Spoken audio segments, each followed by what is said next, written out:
also nick over to YouTube as well and go GP Hydro live streaming on YouTube, and you will see all the action live. So you've got friends at home and they want to see all the action, we will be bringing it to them live here from Windham Harbour, the beautiful harbour here in Werribee, and we're looking forward to some great racing. So it won't be too long now, ladies and gentlemen, around about 20 minutes till our first race.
Let's take a look at the 6.96 kilometre 5-turn Windham Harbour course on board with Andrew Searle and Tom Barry Cotter in the Acme Racing Supercat Extreme boat, and hear from Tom about what's going on in the cockpit. We're learning this boat, so every course we go to, we're sort of not guessing the setup. We have an idea of where the setup we need, but this boat's just different to other boats we've run, so we are in a way, we're learning this boat and each course as we go. We've both got our roles in the cockpit. So Andrew's busy, obviously throttling the boat. He's controlling the throttle and the trim of the boat with these drives. Whereas I, on the driver's side, I'm steering the boat. I've got the control on the wheel. There's some dials there that I can adjust the settings of the as well. So there's another flap on the back of the boat here at the rear of the tunnel. Again, it's just a big flap that is on the rear of the tunnel on rams that can adjust that compression in the back of the tunnel. So I can basically, squeeze more lift into the rear of the boat as the boat gets up and running, or relieve that as we're going. So I've got the ability to adjust that on the wheel as well. So we're all quite busy with everything that's going on there, and we'll have our certain jobs that we've got to do. We've just moved some sort of pieces of equipment around in the boat just to try and change the bias and get the centre of gravity a bit further back in the boat. Band-Aid's a little bit of the problem of what we've got on the bottom, and we'll do a small modification to the running surface, hopefully before Adelaide, if not after Adelaide. So this boat, was originally built for the 6 drives, and it was built to a tunnel restriction rule to be able to run in the US. So we aren't able to pack as much air in the boat as what the 40s that 222 run and Maritimo run in the past. So you struggle with lift a little bit. So we try and do a few other things on the bottom just to get some lift. But we've got a couple of little tweaks there to do that'll just get the boat to sort of naturally want to lay back a bit more, and that'll help it sort of pop its nose and be able to air itself out.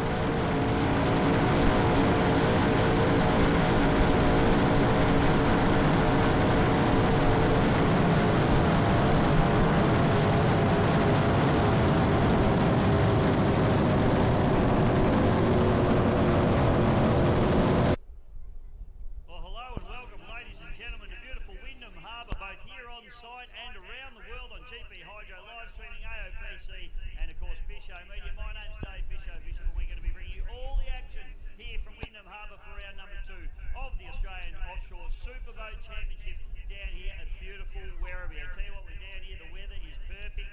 The racing is going to be red hot here this afternoon, ladies and gentlemen.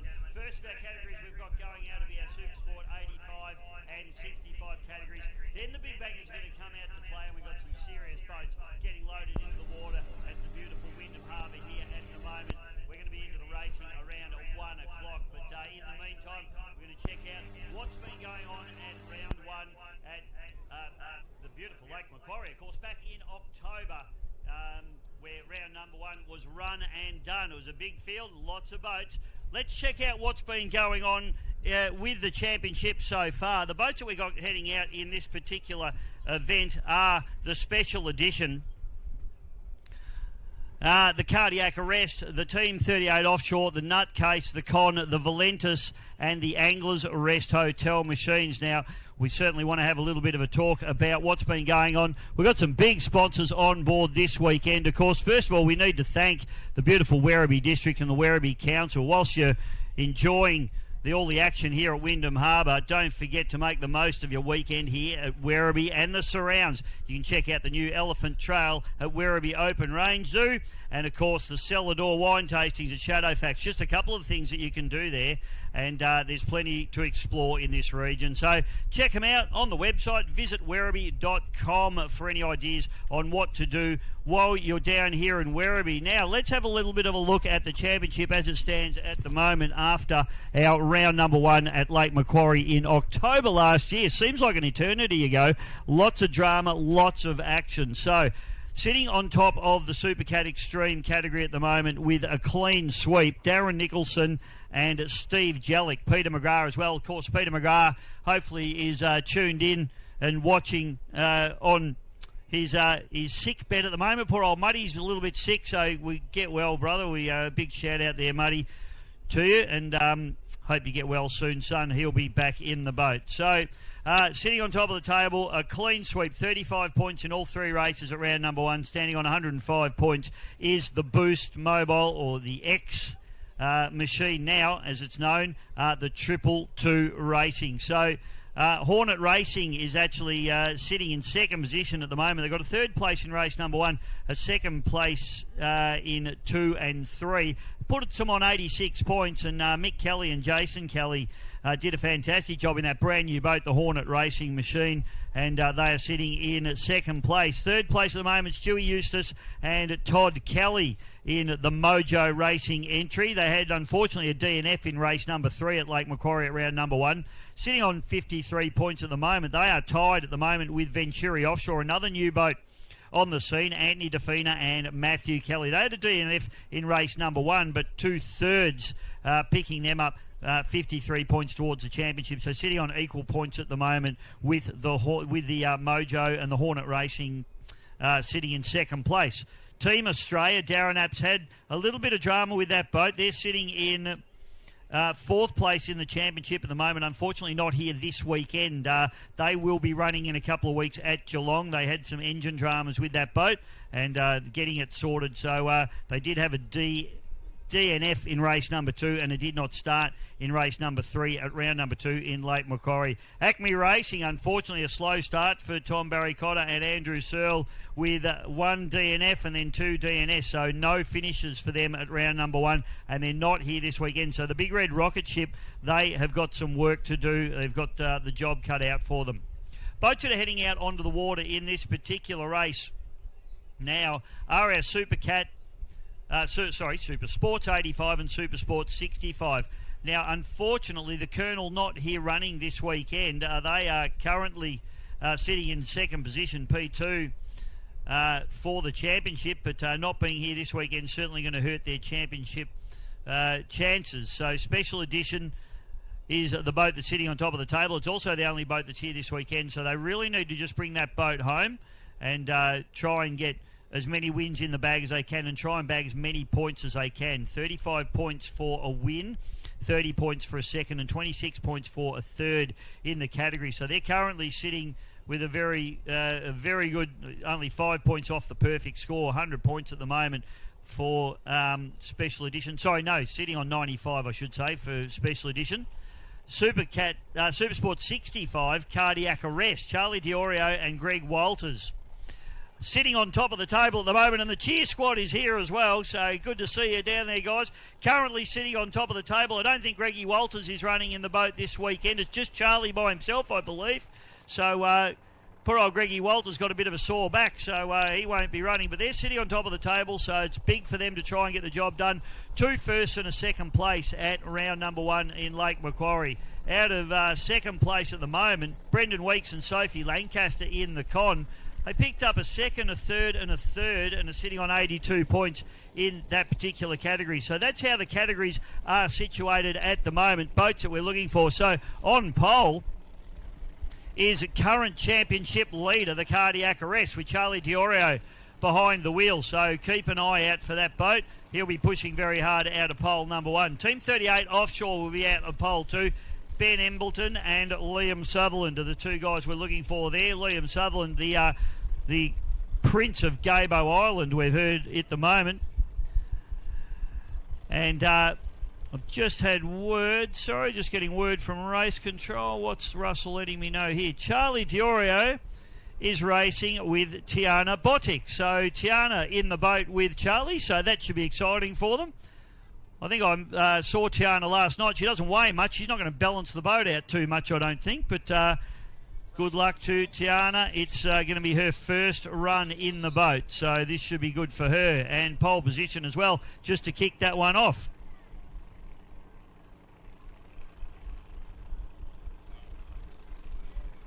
Okay, so boat out of pole number 2, Ben Embleton and Liam Sutherland. Now, this particular boat, it's a Spectre 6000 hull, 6 metre Spectre hull, running a 3 litre 225 Mercury engine. And these boys have been developing this boat. It's an older boat. They've had a few teething issues with it, but it's great to see the boat out there. And we're looking for a big run from them today because they reckon they've got all of their dramas sorted. So hopefully they certainly have done that, and that boat runs strong. Next boat we'll be looking for will be the team Nutcase, the Razorcraft. The Nutcase boys always charge hard. Harry Backer and Shane Payton at the moment currently sitting in, if I just have a look here, the Nutcase sitting in 3rd position in the championship at the moment. So they're certainly in good position and looking to lay down some good numbers here. To pretty quick boat, and there they are now as they come through. We've got the boats just doing the parade past, so that's the Razorcraft, Shane Payton and Harry Backer. Harry the boatman Backer. Of course, he does a fantastic job building these beautiful Razorcraft boats. Next boat that I can see just coming past the start-finish area here is the Anglers Rest Hotel boat, and that's Darren and Jack Milgate, father-son combination, 21-foot bullet running Evinrude E-Tech power hung from the transom of that boat. First time we've seen these guys in the championship, and these 21-foot bullets, well, I'm a bullet man through and through, and they're a very, very good boat. So certainly looking forward to seeing those guys get out there. Darren has raced tunnel boats for many, many years, and they're currently racing hydroplanes as well. So Racing family, definitely no strangers to this, but first time we've seen them in the Offshore Championship for a very, very long time at least. So great to see that boat, the Anglers Rest Hotel boat, heading out on to the course. Other boats we have out there, we've spoken about the Con and the Cardiac Arrest. Just having a look, trying to pick up the boat from behind there. That's Team 38 Racing and Nutcase there. So all the boats are out there. We've also got the Valentis with Paddy Pack, Patrick Pachowski.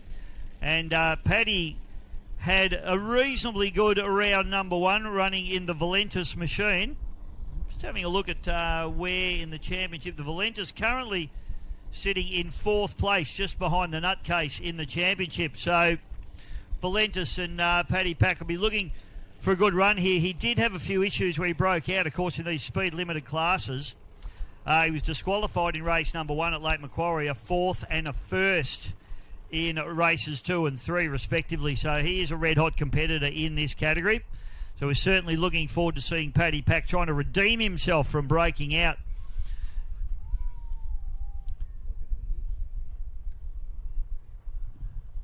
Just picking up now, and we're just looking at the Anglers Rest Hotel machine. Darren and Jack Milgate floating around there in that beautiful 21 Bullet. Bullet hulls, of course, very, very well-known bits of kit. Built for many, many years up here in Australia. As we just see the special edition just go through there. So, Ian Trigger, for a lot of you who don't know Ian, they're giving us a wave there. That's, as he likes to be called, Mark the Russian Pajewski. And Ian Trigger. Ian Trigger, of course, for those of you that follow water ski racing, Ian is the current outright record holder of the Southern 80 in his boat TR Marine. In a super, super quick time, under 30 minutes, they did the 80-kilometre course in Echuca. He's actually got the time tattooed on his arm. I can't tell you what it is off the top of my head, but very, very quick indeed. And Ian, a very, very passionate water ski racer. And in fact, at round number one, Ian ran the TR Marine boat, and Mark sat in the navigator's seat of the TR Marine boat. So the special edition boat wasn't ready for round number one. Ian very kindly offered up his ski racing boat, which is a 21-foot force hull with the QC4V 1350 horsepower twin turbo quad cam Mercury racing engine, Mercury number 6 drive out the transom, and they used that boat and did very, very well, and in fact won the round at round number one. So sitting on top of the table is special edition, and this is a new engine in this boat, a new fit out. He's got spare engines, and Mark from Cootercraft down there in Mallacoota, really looking forward to getting amongst it and getting the job done here today.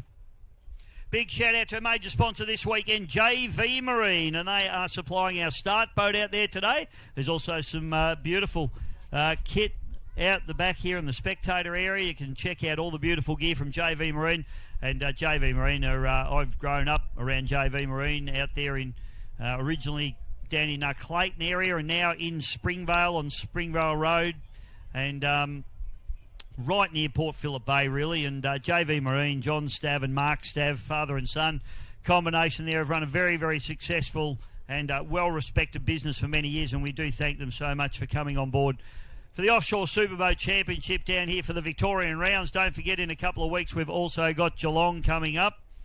I'll grab the date for you on that one. Don't have it in front of me right now, but a few weeks away, and we're heading over to Geelong. Tilly be keen to get over to Geelong, I would have thought, wouldn't you, Till? Yeah. Oh, Richard Partington's rolled in, folks. Always good when a legend rolls in. Hello, Richard. Lovely to see you, my friend. I've got to get him into the VIP area because I'm coming to Moomba in a few weeks, and you've got to get me into the VIP area. Is that how that's going to work, I reckon? So, boats getting ready in the milling area now, and it has actually just gone 1 o'clock, so we should be setting off on our parade lap very, very soon. In less than a minute, I would suggest the start boat will pick these guys up.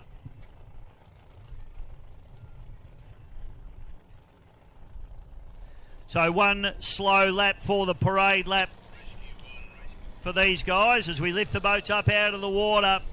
The Millgate boys head off the big JV Marine start boat. Paddy Pack lifts his boat, the Valentis, up out of the water. So too Shane Payton and Harry Backer. Liam Sutherland and Benny Embleton get up out of the water.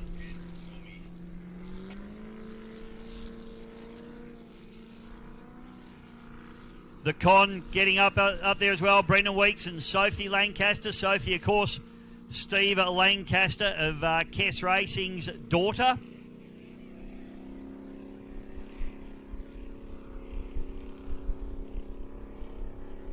So here we go, folks. We'll send them off. The conditions today, a little bit of a breeze running through. I'd suggest it's a little bit of a westerly, I would reckon. Not being an expert in directions. So we JV Marine start boat taking them up into the top end of the course. We've got a bit of a dog leg in this course, so we'll watch them as they head around. And you can see them as they're just going up through the dog leg now. Valentis, Paddy Pack there. On the inside of them is the Con. So these right-handers certainly throw the cat amongst the pigeons with some of these races, and that's where a lot of the action sometimes happens. Beautiful drone shots coming here from Windham Harbour. And don't forget, Windham Harbour, Werribee, what a beautiful place to be, beautiful place to live. And if you haven't been here, you need to come down and check it out. This Windham Harbour complex and marina is absolutely stunning. So we send the boats up into the top turn now, the port turn or left-hand turn.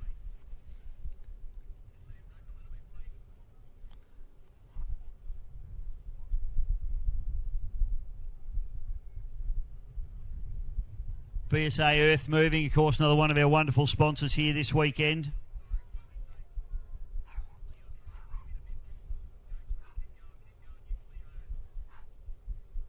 So beautiful shots coming through here from GP Hydro live streaming. Hopefully everybody's enjoying the pictures coming through at home. And if you've got friends here, if you're on site and you want them to have a look and they're at home and they want to watch the racing,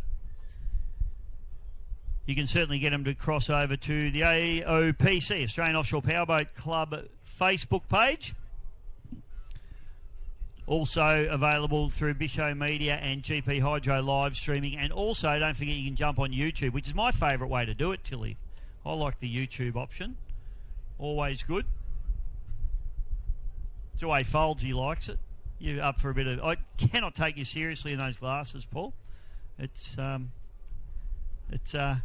unnerving, I must say. These Kiwis are a bit different, folks. We've got a lot of Kiwis in offshore racing. I don't know what that's all about. It's like they come over here, they take our jobs, they take our women, they take our race boats. Not really very fair. Okay, so we've got a line-up now. Now, something a little bit different. We've got a system called Receiver in the boats now, so I believe we're not running a flag. The boats have a light system on the dash of the boats. So when the light goes green on the dash of the boats, that's the signal for the teams to go. So hopefully I'll get a call when the figurative flag drops, because there's no actual flag, Tilly. Confusing for us. But that's okay. Beautiful drone footage coming through from Airscape Media. Thank you, Andy.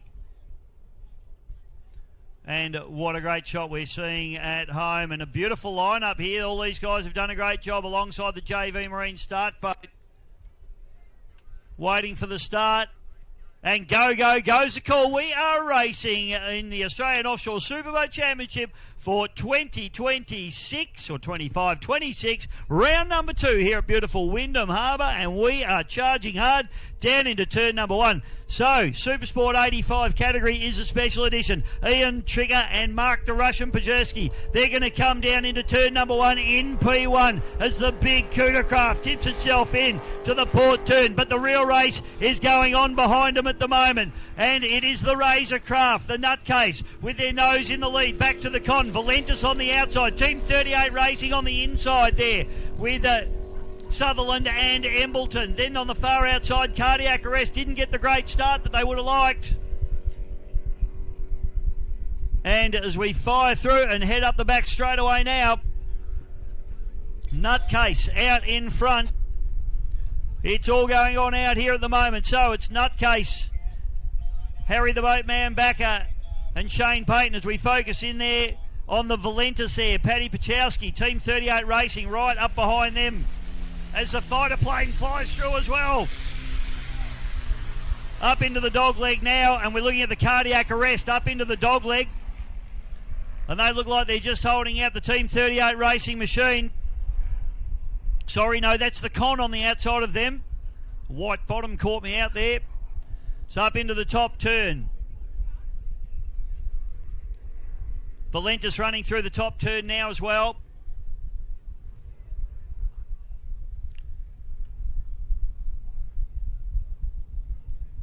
So back straight away now as we are just picking up on the cardiac arrest. Having a good battle there with the Con at the moment. They're running around the outside, the Con on the inside. The Con with Brendan Weeks and Sophie Lancaster. It's a 21-foot heartbeat hull, running Mercury power on the transom of that boat. And Angler's Rest, I think, rounding out the field at the moment. So we'll pick them up now as they come through the top turn.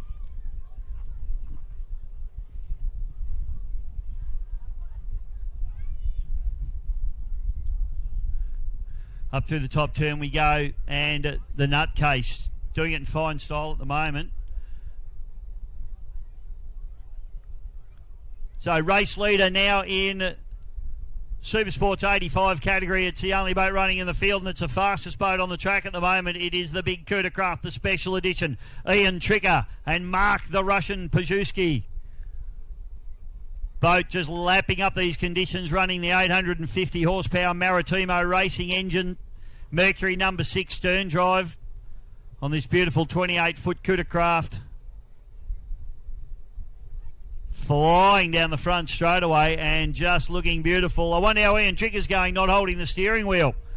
Not really his usual go-to wheelhouse. As we pick up the Supersport 65 Special Edition now just tipping down into the port turn at the bottom end of the course here at Werribee. Beautiful Windham Harbour. Throttle goes back down and that big carburettor, big block, sounding absolutely dynamic as it fires down the back chute. So race leaders now in the Supersport 65 category, and it's Shane Payton and Harry the Boatman Backer in the Razorcraft. The Nutcase. I'm not sure who the boat's named after, whether it's named after Harry or Shane or potentially both. Running in second at the moment. Paddy Pachowski there has moved up into second spot. Doing a good job. Jumping around, working pretty hard. Oh, Ian's not there. That's right, I forgot you're not in it. It's Mel in the boat this time, and then it's going to be Mickey in the next one. Oh, you're up next. Geez, they're changing around on me, folks. Anyway, I gave you a big talk up, IT. So it's actually Mel Nelson in the big Kudacraft. Thank you, Ian. As we watch cardiac arrest now, the Diorio boys heading up the back straight away. Well, not boys, because you got Tiana Botic in the boat with him at the moment. Wonder how she's going. The boat's rocking and rolling a bit. She'd be hanging on. There might be a couple of bruises by the end of this one as they go up through the dog leg. The Con working hard over the back transom of them. Brendan Weeks and Sophie Lancaster.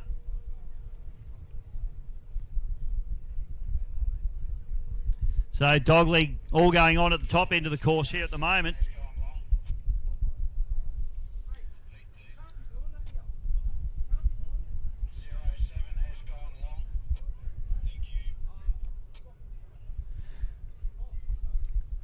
Now we've got long laps and short laps as well in this particular event, and it looks as though Mel Nelson and Mark the Russian have taken their long lap on this time around, so they need to do their one long lap.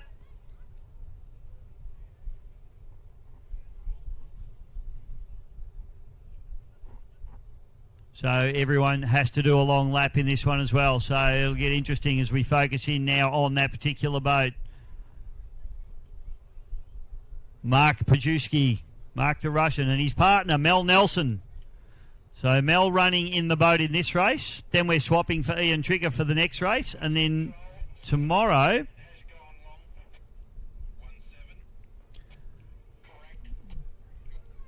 Okay, boat 1-7 now has done their long lap as well. So that's Nutcase taking their long lap as well. So Mel Nelson, Mark Pajewski down through the bottom turn in the special edition. They are pushing along hard.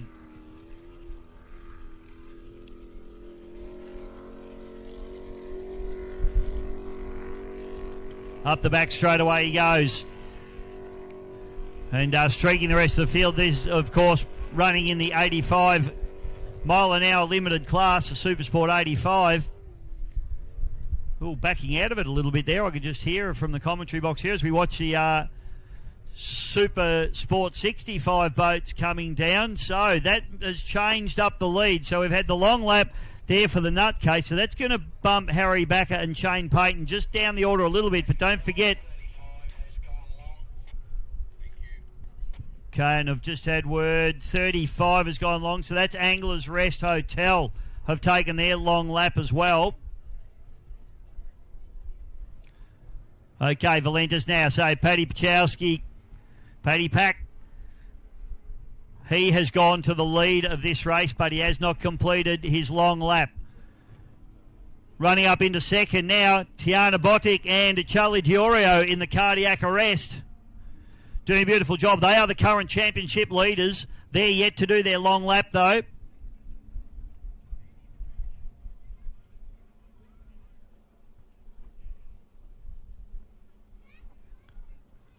So here's long lap, and they're up into third place already. So that's a good effort for them. So Nutcase have done their long lap, and they're up into third place at the moment. Team 38 Racing have not. They're into fourth. The Con into fifth place as they come down through the bottom end of the course. Have a look at the conditions there, just getting churned up by these boats. It gets very hard work for the drivers.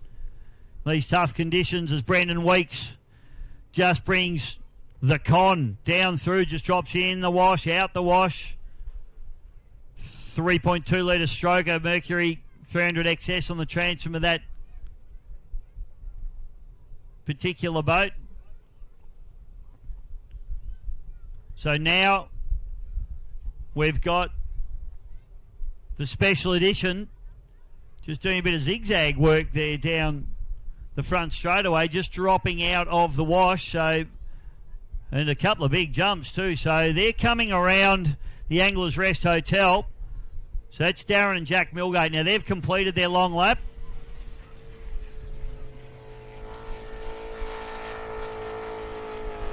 So Mel Nelson, Mark Pajewski go on their merry way.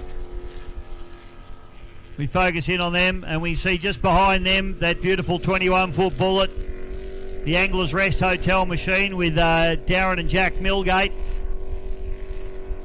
As we focus in on those guys now, they're having a good run. That Evan Root E-Tech singing along.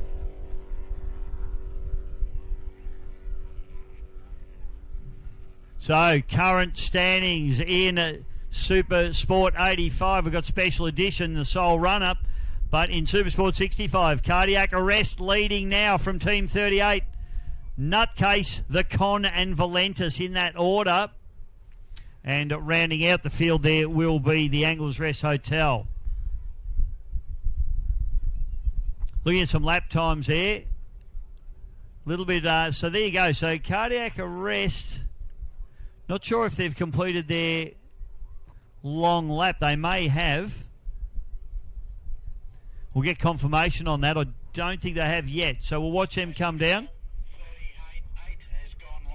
Okay, so that's boat 38. So Team 38 have done their long lap or on their long lap.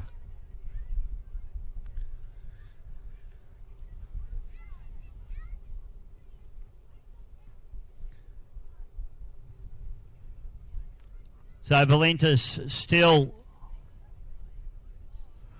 leading but has not completed his long lap at the moment.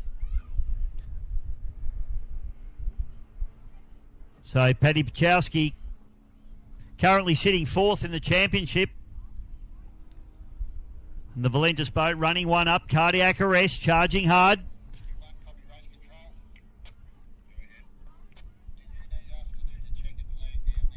So Tiana Botic there in her first race. Fantastic. Doing a great job. Charlie Diorio Charlie punting that boat hard up the back straight away. The cardiac arrest. Okay, Razorcraft now, the Nutcase. They've moved up into third place, but they have done their long lap. And the two boats in front of them have not done their long laps yet. So realistically, you're probably looking at race leader there in Nutcase at the moment. We're going to have to wait for the long laps to get done and everything to settle back in, and we see where we finish up. Around about 15 odd minutes left to run in this race.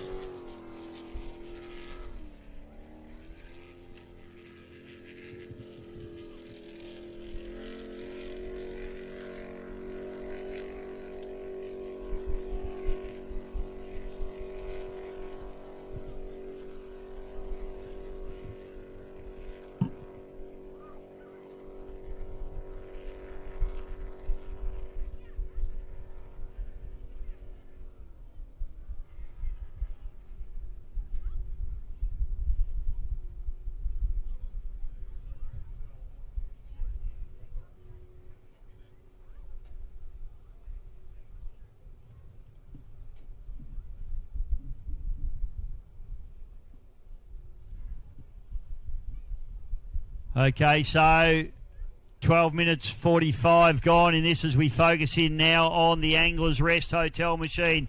Darren and Jack Milgate getting an absolute hiding down the back straightaway there in this beautiful 21-foot bullet boat trimmed to perfection. And they're getting through that quite nicely. But I tell you what, it is lumpy down there. Certainly not as smooth as perhaps what you'd think. And we've just had word boat 46, which is cardiac arrest. They are on their long lap, so that's good. Those boys are taking their long lap, and we'll certainly see where they end up after that one.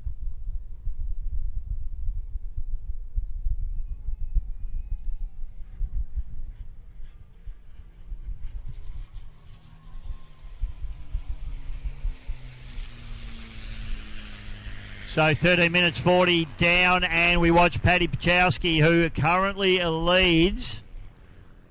However, the Valentis has not done its long lap yet. So Pachowski is race leader, but he's still got to take his long lap. The boat that was behind him, the cardiac arrest, Charlie Diorio and Tiana Botic, on their long lap now. So things will, once we see Paddy take his long lap, we just need the con to take their long lap as well, and then we'll be settled into race division from there. So Pachowski now down through the bottom, trying to make hay while the sun shines. Lots of tactics going on here as we focus in now on that beautiful big Maritimo race engine singing its way down here. Windham Harbour Special Edition. Mel Nelson. And Mark the Russian Pajewski. Tight line as he brings it through there as well. So Nutcase coming through now. Nutcase have poked their nose into the lead, but have a look at this. Cardiac arrest on their long lap, and they are right up the transom of the Nutcase. This is going to be an absolute ding-dong battle down to the wire with 15 minutes left to run in this race. The battle between cardiac arrest and Nutcase is going to go off here. Paddy Pachowski, race leader. He is on still a short lap, so we're waiting for him to do his his long lap, I should say. The con coming through. So they've settled down into, well, fourth position at the moment. Can they make up a space on Paddy Pachowski? I don't think so, but time will tell with that one. So the con, the Millennium Hull, up the back chute. Brendan Weeks and Sophie Lancaster.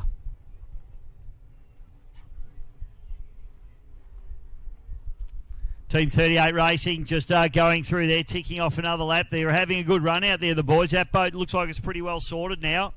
Ben Embleton and Liam Sutherland, they've completed their long lap.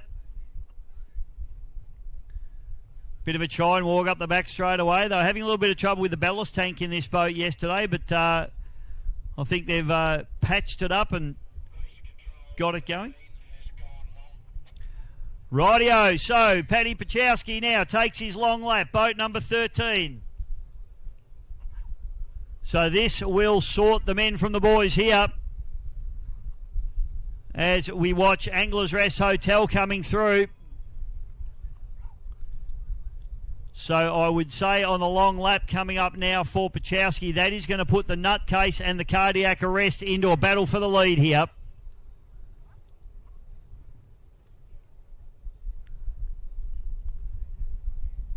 Millgate's out the back door a little bit here, but they've done their long lap, so pushing along. This is their social boat that they bought over Christmas, and they've decided to bring it offshore powerboat racing, and I bet they're having a ball out there at the moment. Father-son combination, Darren and Jack Millgate for the Anglers Rest Hotel. Special edition now ticks off another lap.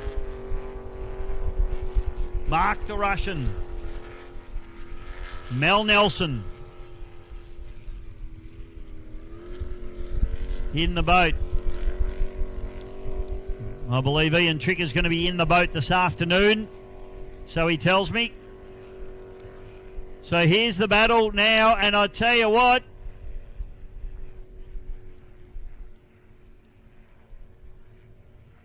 well, this is interesting because the Valentis on the long lap has managed to stay in front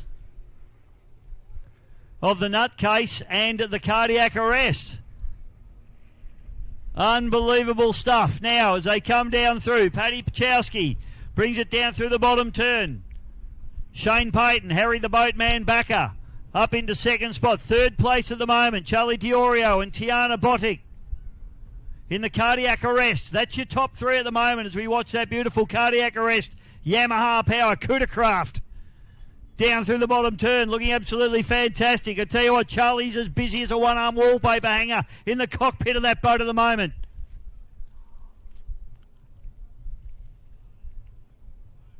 Back straight away now, and it's the Razorcraft running in second. We pick up the Con now. So the Con up into fourth place at the moment. Brendan Weeks, Sophie Lancaster, doing a fantastic job. This boat a little bit shorter than the others in the category, so they're doing a great job in these quite sloppy conditions.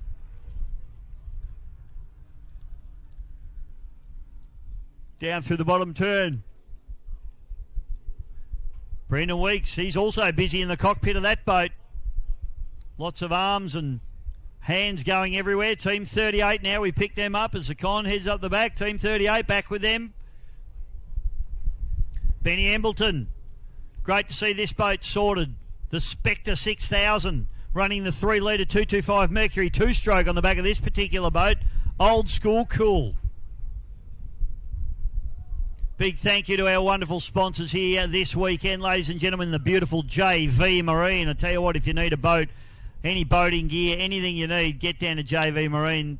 Fantastic staff, great prices, great products. Get on board JV Marine. Front shoot now, and it is the special edition.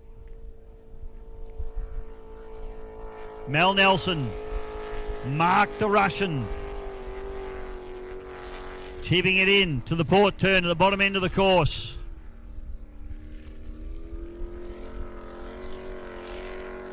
As he accelerates away.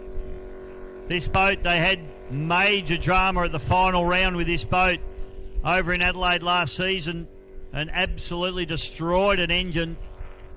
So a new engine, couple of spares in the shop now as well, and they're going on their merry way. That beautiful 21 Bullet now, the two Millgate boys having a go, father-son combination there, Darren and Jack. Looking good on the water. Darren pretty busy behind the wheel of this boat as well.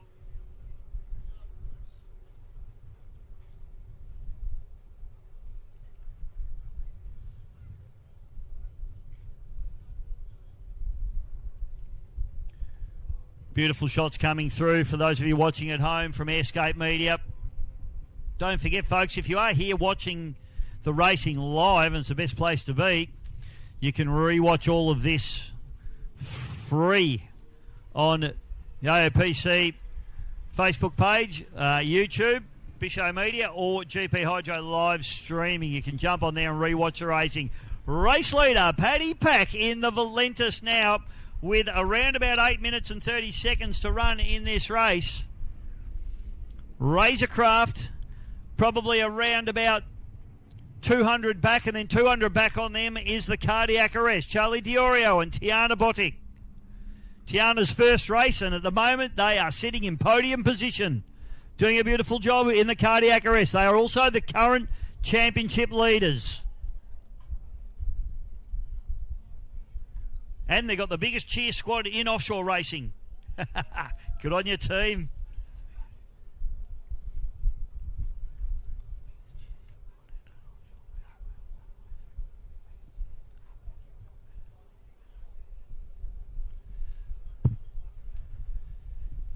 Around about 7.5 minutes left to run. Oh, the Con taking a couple of big hits down the back straight, landing on its side there. You want to be careful doing that, Brendan. You'll punch the side out of that poor old girl.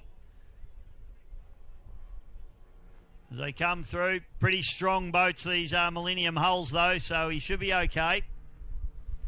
Special edition now. They've just rounded up the team 38 racing. So Liam Sutherland. Oh, big jump there from 38 as well. So Benny Embleton working overtime, throwing the nose of the boat right up in the air, and that's that ballast tank issue that we spoke about. He's just trying to get a little bit more weight into the front of that boat to try and get it settled down. It throws its nose up occasionally, but, you know, I'm not thinking anything too bad. And the boat looks like, in terms of mechanically, engine-wise, it's cracking along beautifully. So Team 38 Racing doing a great job. And currently running in 4th place. So race leader for our Supersport 85 category is the Special Edition. Mark Pajewski and Mel Nelson. Then it's back to first place in the Supersport 65 category. Boat number 13, Valentus. Then it's second place. I'm not sure on that. It should be Nutcase. I'll just keep an eye on that for you on their next lap. And then into third place would be the Cardiac Arrest.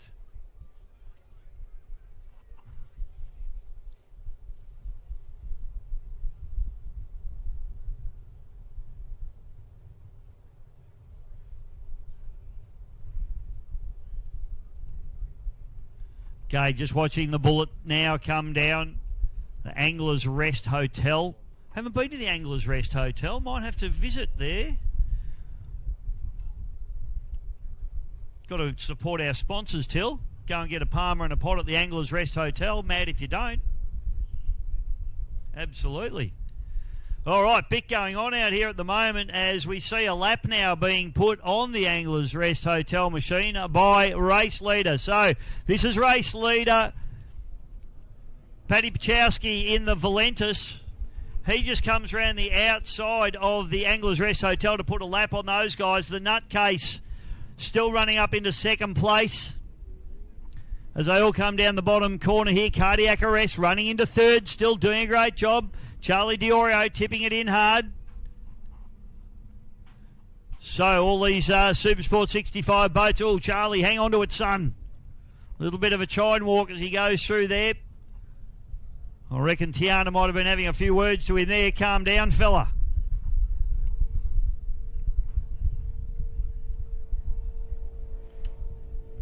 So around about 4.5 minutes left to run in this race.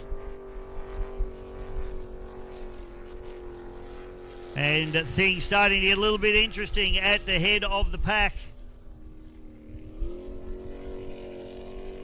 Anglers Rest Hotel. Heading up the back straight away.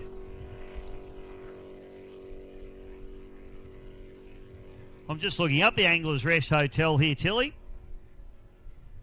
because we're going to have to go there, obviously.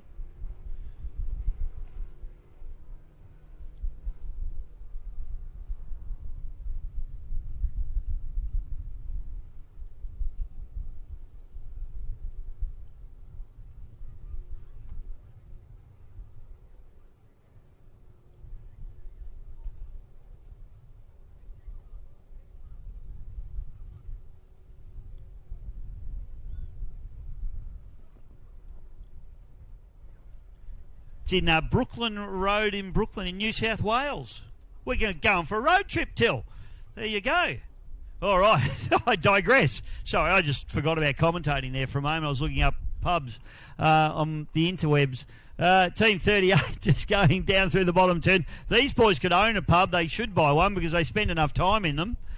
It is Benny Embleton and Liam Sutherland. Liam Sutherland, one of the great ski races, water ski races.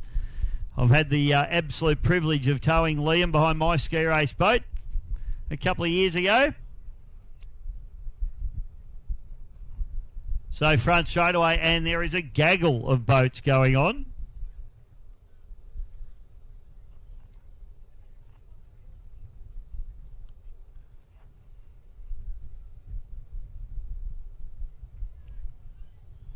So around about 2.5 minutes left to run, and everybody bunching up. It's like a handicap race. The handicappers have done a great job. Special Edition has just blasting away with this one. So Mark Pajewski and Mel Nelson. So picking up now race leaders in the real interest of this race. Supersport 65, the Valentis out in front, but have a look. Paddy Pack trying to hold off Shane Payton and Harry the Boatman Bagger. They're up the inside like a rat up a drain pipe. And I tell you what, the battle is going to go on because we've got 1:55 left to run in this race. And the nutcase arriving on the scene. Paddy Pack needs to be careful. He needs to look over his left shoulder. Special Edition goes round the outside. Mark Pajewski and Mel Nelson, they'll just be enjoying this. They've got the win bedded down and they're putting a lap on the 65 boats. Cardiac Arrest running up into third place. Anglers Rest Hotel running out there in fifth.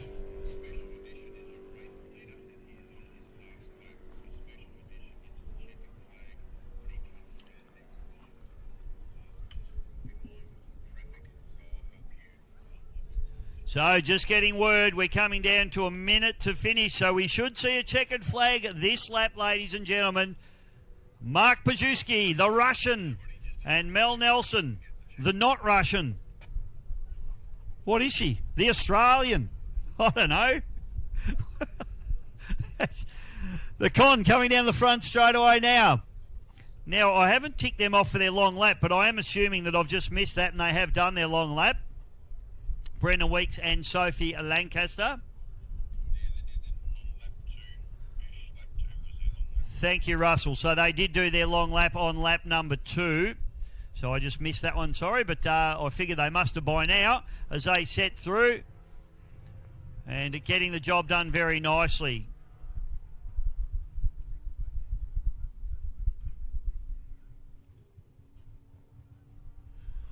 So they'll be running in 5th position at the moment by my calculations.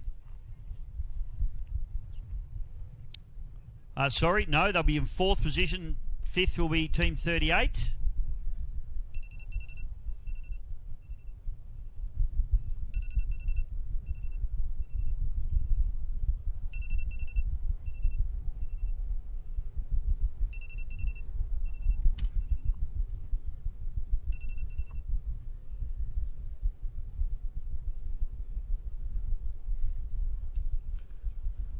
So that is our half an hour down and dusted. So let's get an eye on what's going on the course as we see a couple of boats going up through the top turn. But race leader, and they're going to be the race winner of the Supersport 85 category, Mel Nelson and Mark the Russian Pajewski in the special edition. The Kutterkraft comes charging down the bottom end of the course. We should see a checkered flag. We do see a checkered flag. Ladies and gentlemen, put your hands together. Special Edition wins Supersport 85 in fine style. But the real battle's going on in the Supersport 65 category. And have a look at this. The charge to the line. Who's going to break out? Who's going to win this? We're going to want to check these GPSs at the end of this one. But it's Valentis. Paddy Pachowski there. Paddy Pack doing the job. Checkered flags out. The nutcase is coming at him. Shane Payton and Harry the Boatman Bagger charging hard. They're coming at him hard at the line. It's going to be the Valentis. The Valentis takes the win in Supersport 65. Put your hands together, Paddy Pajowski. Second place will be the Razorcraft. Nutcase, Shane Payton, and Harry the Boatman Backer. And into third place, put your hands together, the bigger cheer squad in offshore racing. Cardiac Arrest, Charlie Diorio and Tiana Botic.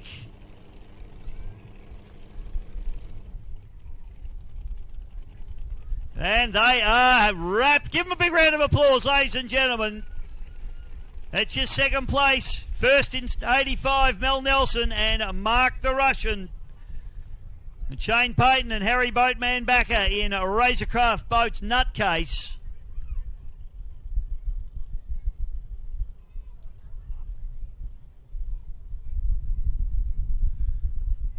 So coming through to pick up sixth place will be the Anglers Rest Hotel. Darren and Jack Milgate. Put your hands together for them, ladies and gentlemen. First time back in some offshore racing for those boys.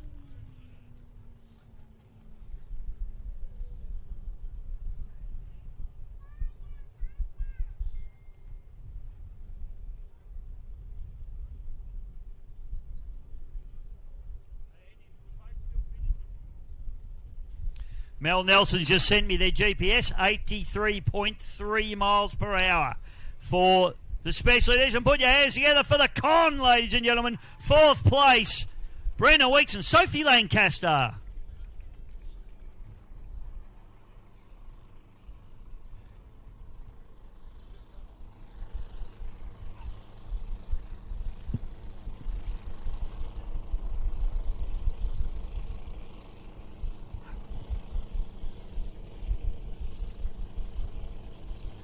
So final boat home, and this will be fifth position. And it'll be Benny Embleton and Liam Sutherland in the Team 38 offshore. Put your hands together for the young fellas, the young guns. Team 38 getting the job done nicely. And that's the final boat home, ladies and gentlemen, for JV Marine. Thank you so much. We hope you enjoyed the racing. I'm going to take a little bit of a break. The next race, our Super Sports, our Supercats are heading out for the next race. That'll be race number 2 at 2 o'clock. Supercat Extreme and Supercat 600 will be heading out fairly soon, around about 15-20 minutes, ladies and gentlemen. So we're going to take a short break here in commentary. Time to go and grab yourself something to see, something to drink. And we'll be back with more racing in around about 20 minutes.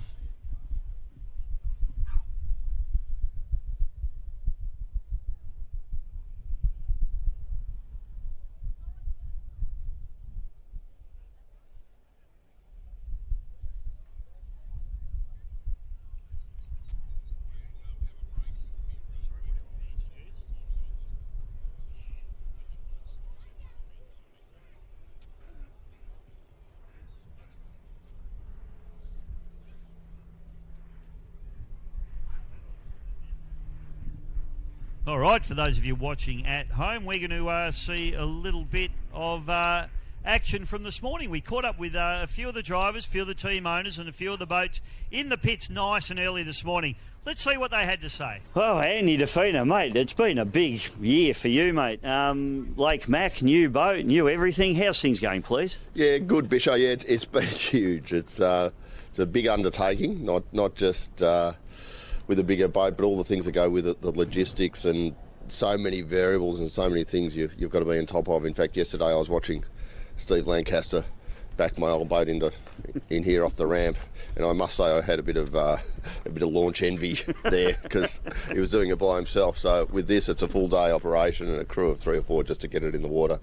Yeah, absolutely, mate. Now, obviously, multiple champion in the last boat. That boat's still running around, which is nice to see. But this boat, you go from the top of the tree down into the pack and having to work your way back up again. Yeah, absolutely. We're at ground zero with this, and probably ground zero in the class with the power to weight ratio. But this boat's it's a ripper hull. It really is. You know, it's a 2000 Victory hull, full carbon fibre. It's got a great pedigree. Ran here as Team 3. It's run with 750s in it. It's done the bridge to bridge with Maritimo years ago. It is a beautiful, beautiful hull. So plenty of work for us to do on it, plenty of development and potential. Yep, so engines you're running, just for the folks at home, 565s? Yeah, so 565s, they're the progression of the Mercury 525s. A little bit more torque, digital throttles. So nowhere near as much power as the guys running the 750 or 800 horsepower engines, but we're a bit lighter on weight. But look, we know we're never, at the moment, going to be up there with those guys on speed. But if we can finish, reliability, get our head round the boat and what it needs to get it going properly. We've sort of almost got two little classes going on in that class, haven't we? Yeah, we have, and it was ripper to see the Hornet, and that's an example of reliability and better power to weight ratio. So the Hornet at Lake Macquarie was an absolute rocket ship. So it's good. It's interesting in the class to see different boats, different engines, and different combinations. Tell us a little bit about the similarities to your old boat and, of course, the major differences. Well, it's a Cat, so that's the same. Sitting in the cockpit, it feels the same. I must admit, the first time we drove it, I was expecting for it to feel like a really, really big boat, but it didn't. You're in there, and the cockpit's the same. And after about 5 minutes, it's it's pretty familiar. The biggest difference probably is the steering system. So with our old boat, the outboards would turn and drive the steering. With this, it's a rudder boat, so we've got fixed drives, and the rudder does the steering. So it is a little bit different to settle the boat and get it around with the rudder. So that's another thing we're coming to terms with. I think you had an issue with the rudder at Lake Mac? Yeah, we had a couple of issues at Lake Mac, actually. One of the issues was, because on the Friday we went out to test and we were going a bit faster than we'd been before, and the boat was sort of, felt like it was a snake going a bit sideways, and we came back to the dock and the rudder was loose. So we fixed that up, and then we had issues with too much water pressure on Saturday, which is something we'd never really had before. Normally with an outboard you've got too little water pressure and you're chasing more. So we had too much and we blew a cooling hose on the Saturday, and that shut us down. And then we were just sort of in catch-up mode since then. But we still had two solid third places on Sunday. Third place in the championship, which is probably better than we thought we'd do.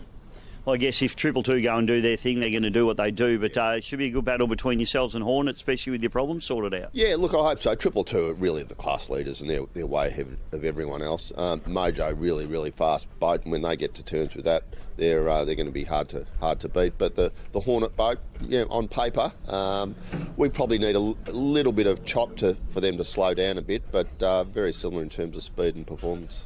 Well, that's good, mate. Couple of big boats in the pipeline as well that we're going to see a little bit later on in the championship. Yeah, so at Lake Macquarie we should see Team Australia back. They had some engine issues after Lake Macquarie, so sorry, they should be at Geelong. And then hopefully Surly comes back as well, just chasing those engine gremlins. Good on you, mate. Good luck this weekend, and hope it all goes well. Hope those gremlins are solved, and have a good time. Thanks, Michelle. Thanks, mate. Thanks, mate. Well, TK, I haven't seen you for ages. You've been swanning around overseas, mate, since the last race. How have you been, please? Yeah, all good. We've been having a little holiday, which Christy and I haven't really done in our whole lives, with bringing up children and whatnot and working. So it was good to have our first trip over to Europe, and then reality hit when we returned, because we had to get this boat ready for this weekend. So engines have been out, fully serviced, and at the last round we managed to break two propellers. So just so happens we've got two brand new propellers straight from America for this weekend. So these haven't actually been run yet. We're about to put the boat in the water and give it its first test. Can we have a look at what size they are? Are you allowed to tell anyone? Oh, I can't see. It's behind the washer, unfortunately. He knows exactly what they are, folks. They're herrings. Make sure you do those nuts up, mate, because that's not done up. Oh, fantastic. Tell us about the first round. Other than breaking propellers, was the boat pretty good? Yeah, it was good. It was the first time that Stuart, the boat owner, was in behind the wheel, and also myself on throttle. So we had two people that had no idea what they were doing, and managed to get through the weekend. So we've done a little bit of work. We learnt quite a lot about how the boat handles and what we could do, and how much faster the 222 boat was in certain places than us. We're pretty good on the straights, but it's just the cornering and the corner entries. So we've done a bit of work on our trim and how we can make it a little bit more consistent. So we're about to put it in and see if we've actually got that right. It will take probably the whole weekend to really fine-tune it and work out where we want to be, because this boat is really a little bit sketchy on entry. If you over trim it or get off the throttles too much and turn slightly too sharp, it just wants to swap ends. So we're playing with ballast and playing with trim positions, but we really need to make up time on those corner entries. So we'll keep chipping away at that over the weekend. A lot of similarities to cars, mate. It's not about that top speed down Conrod, it's about how fast your lap time is. Yeah, just need a bit more rear camber or a bit of rear wing or something and we'd fix it. Hey, mate, great to see you here. I know you're busy. You've got to go and get this boat in the water. Make sure you do those props up, please. I've got new nuts on the way. Oh, good man. Okay. I knew there'd be a method, mate. Hey, good luck this weekend. Thank you. Thanks, mate. Oh, Darren, it's always fun interviewing you, my friend, and we're already laughing, saying stuff that you can't say on camera. Mate, we're in the. What are we now? We're Mobile X. Mobile X. Sorry, I can still call you 222 as well, can't I? Welcome to Windham Harbour, mate. Thank you, Mr. Bishop. Happy to be here. Lovely day you've turned on. Yeah, it's a bit overcast. Where I come from up in Bendigo, I haven't seen a cloud for about 6 months. But I had it said yesterday, if you're unhappy with the weather in Melbourne, just wait 5 minutes. Would that be true? That's exactly right. If you don't like the weather in Victoria, give it 10 minutes and it'll change for you. Yeah, no, 5's probably being a little extreme. I mean, you've been just being silly. Well, I am in Melbourne. I'm trying to fit in. Now, listen to me. Round number 1, Lake Macquarie, your hometown. Domination by yourselves. Good weekend? That was good. It's always good, Lake Macquarie. Look, centre of the universe. That'll be the lights coming on again. Lake Macquarie, centre of the universe. Lovely. Always nice there. Boat went well, obviously. Any dramas at all? Any teething problems? How's it all going? No, me and Knee Deep, Acker, Steve Jellick, we're on fire. Knee Deep's, but has he been driving semi-trailers at all? No, we keep him on the throttles. There's, a skill set. Everyone knows their place. Right, now let's be serious for a moment. Your man, Muddy, you had obviously Steve Jellick, best in the business, by the way, on the throttles for Lake Macquarie, but poor old Muddy, he is out injured. How's Muddy going, please? Well, apparently the doctor called him his star patient, which I found a bit amusing. So I had to talk to Matron Sue to see if that was correct. Not so much. But no, he sounds good. He's looking good. It's good. Big shout out, Muddy. Know you'll be watching, mate. We love you and hope you get better soon. We know he will because he can't stop annoying us for long enough. No, he still goes to work and keeps everybody on par. So no, Muddy's doing well. Fantastic, mate. Well, good luck this weekend. You've got probably the most horsepower in the field at the moment, which is probably a little bit of an advantage. But a couple of those boats are quite quick and nimble in the corners, aren't they? Yeah. Big's not always better, Bisho, you know that. Absolutely. Darren, thank you, mate. Thanks, Bisho. Good luck. Cheers, mate. Mark Cootercraft, mate, wowee, you've had an interesting couple of weeks now. Round 1, Lake Mac, you got jumped in with Ian Tricker. Yeah. Went with the Guru in his awesome force with big Mercury QC4, 1800 horsepower. It was just insane, like on steroids, faster than a GT3 on the racetrack. Well, mate, I've had the privilege of driving a few of those things, and they are very, very fast and got a lot of torque. But, mate, tell us about your boat. Obviously, you didn't make round number 1. That's the whole reason you jumped in with Ian. What's going on there? So round number 1, our engine wasn't ready. Kurt couldn't finish it on time, and so we needed another boat. So we rang up TR Marine to see if he could fill it in for Cootercraft. So it worked pretty good. So did you have a relationship with Ian prior to that, or you just ring him out of the blue? Actually, I've never met the guy. I was supposed to race a Razorcraft in '85, and somehow I couldn't get the boat from Razorcraft, so I was short of boat. So I thought, I'll give this guy a call. He's an Australian champion. Why not? Give him a go. Well, I've raced with Ian for many, many years, mate. We did a podcast out at the moment, folks, on the hose down. Get on board that. But how was it? Exciting? Yeah. Sitting backwards for the first time and being a passenger. A bit of a hog, so it was very different. But it was experience of a lifetime. I'll tell you something interesting now, and something I've spoken to a lot of guys about. You were shocked that the boat had the seat sitting backwards, of course. But in this type of racing, it's actually quite handy for the navigator to be able to see what's going on behind the boat. It was actually, I got used to it within a lap. I go, that's pretty cool. I wasn't scared, but before we went out, I was petrified. Now you're swapping roles this weekend, so what's the plan? How's your boat, and is Ian scared? No, I don't think Ian's scared, but I want to take him out when it's choppy, not in flat water. So I don't think he's too happy about that. But I got to give him a bit of a payback. And the boat's good now, mate, all finished, ready to go? Yeah, the engine's running sweet, and hopefully will last to the rest of the season. Oh, mate, great to see you out there. Currently leading the championship, I think. So you've got the work to do. You've got to finish it off now. Yeah, exactly. I've got 3 co-pilots this weekend.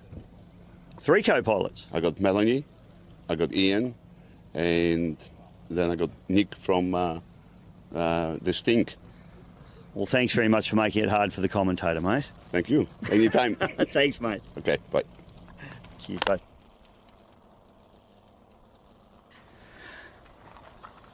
Carwall, the Sting, well, it couldn't have started off any better for you at Lake Mac, mate. Yeah. It was a good start for us after the big crash of last year or the year before. So coming back out and having 3 wins is a good start for us, and we'll just get faster from here. Mate, you've been testing the boat a little bit this week. I see plenty of secret testing on social media, not so secret. Well, yeah, you seem to want to sneak out and do a bit of testing, but someone always finds you and films you. Mate, tell us about the crash, of course. Obviously, we've been through it ad nauseum, but what's it like getting back in the boat? Are you a bit tentative, or does that just go straight out? No, like yourself, we've been through a few crashes over my career of racing, and it's just another crash. But you do feel safer in these boats because of the full cockpits, all the safety gear, the safety boats around us. You feel very at ease afterwards. Yeah, tell us about, obviously you got the boat that won the championship last year, which is the former Saracen, Mantis, whatever you want to call it. Now it's the Kess racing machine, but that's a quick boat. How are those boys travelling from your perspective? I was very surprised, both the boys are still learning the boat. It's like any boat you jump in, you can be a quick boat, but you've got to learn how that boat is. Mate, they were right beside us every time I looked out the window. There they were. So, yeah, they're going to be a force to be reckoned with, I reckon. Good racing. And how's Mike pulling up? His injuries all okay from the crash down in Geelong? Yeah, no, Mike's good. It got to him a little bit at the beginning, because it's his very first big crash. But no, as soon as he got back in that boat, he was comfortable and he's ready to rock and roll. Conditions this weekend, mate, putting the big props on? Definitely, but we still will put a little bit of weight in the front just to keep it down. There is a little tiny bit of a swell out there which can catch you off guard, but apart from that, yeah, she's fast props.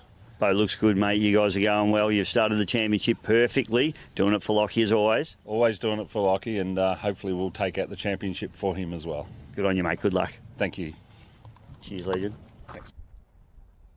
All right, Lockie Dove, the brick, mate. Welcome to Windham Harbour. How was round 1? Tell us about that, please. Oh, round 1 was good. It's just a bit of a learning experience, sort of. So we were just out there, mainly out there. I was out there to get a feel of the boat and stuff and see how it goes. And hopefully this time we can, put a bit more pressure on and see how we go. Now, mate, I grew up racing with your dad, and he's been around outboard boats all his life, but more as a skier than a driver. What's your background growing up? Well, I was kind of always around boats and stuff when I was younger. Like, I used to, we'd be water skiing and stuff all the time down our farm and Bairnsdale, and I'd be driving the boats. And then when Dad's mate Steve-O bought his own boat, Dad was like, "Oh, you want to come racing the boats?" And I was like, "Why wouldn't I? Who would say no?" So only a crazy person would say no. Like, mate, you don't half look like your old man, by the way. Oh, no, I don't really see the resemblance. You're a lot better looking than him, of course. Yeah, get that a lot. Now you're on the throttles, mate, which is the big job. Yeah, the big job. I certainly learnt a lot about it when we were at the first race at Lake Mac. They just, you had to look everywhere. You got to feel the boat. You got to feel when it bites in, and then throttle around the corners and stuff. So it's a lot more than I thought it was. But I'm just here to learn and get better. So. Well, mate, currently sitting third in the championship, so you get some rough water and you boys might be your day. Yeah, hopefully. Well, that's what we're hoping for, so, yeah. All right, Lockie, good luck this weekend, mate. Thank you. G'day and welcome back, ladies and gentlemen, and fantastic racing we saw this morning in our Super Sport 65 and 85 category. I've just had a couple of questions asked by a couple of the people in the crowd as well about the speed categories and what happens with the open cockpit boats. Of course, when a boat in powerboat racing in Australia does over 105 miles per hour, they have to be in an enclosed cockpit. Now, that's what you're going to see out here in the big classes. The guys are harnessed in, air supply in these boats, roll cages, the whole deal. But if a boat's capable of not going over 85 mile an hour or 65 mile an hour, the boats can be open cockpit boats, and that means that all the boats run GPSs in them, handheld GPS, and they get handed back to the officials at the end of the race meeting. So if you've broken out over your speed, you get disqualified. So even though we see race leaders crossing the line first, sometimes they might not always be the winner. Sometimes they might have broken out, and that can be the case. Occasionally, we did see that Mark the Russian, I had their GPS sent to me, and they were 83 mile an hour was their top speed. So they'll be nice and safe for the last race's race winner. We'll have to check, obviously, on Paddy Pack and the Valentis boat. I haven't had that one sent to me yet, but certainly going to be interesting out there. Andy from Airscape Media's here. Hello, Andy. It's nice to see you, mate. Hopefully our PA's working. I don't think I can hear it down there at the moment. Not too sure whether we're getting any sound out there at the minute. But boats that we've got heading for now, and we'll get Paulie just to focus out onto the water here now at the moment. With Hornet just coming past us, we'll have a look at the boats on the course that we have here now. So, boats we're looking for will be the Boost Mobile, Darren Nicholson and Steve Jallick. I'll write Stevie on my list here because he's not. There we go. We've got Todd Kelly and Stewie Eustace in the Mojo machine. Andy DeFina, Matt Kelly in the Venturi Offshore, and Hornet Racing with Mick and Jason Kelly.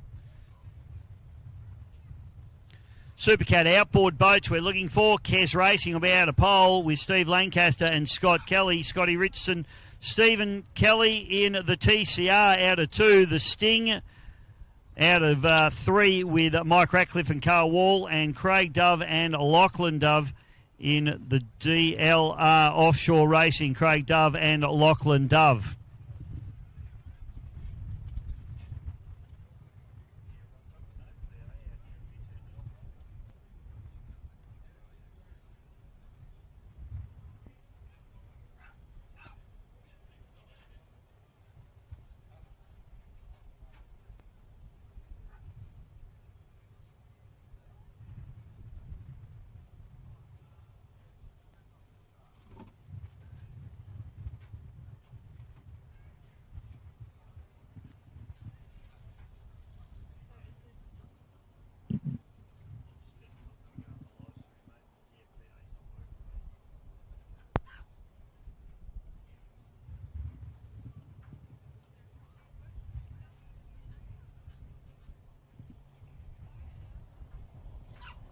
All right, so picking up. Oh, we've got PA back.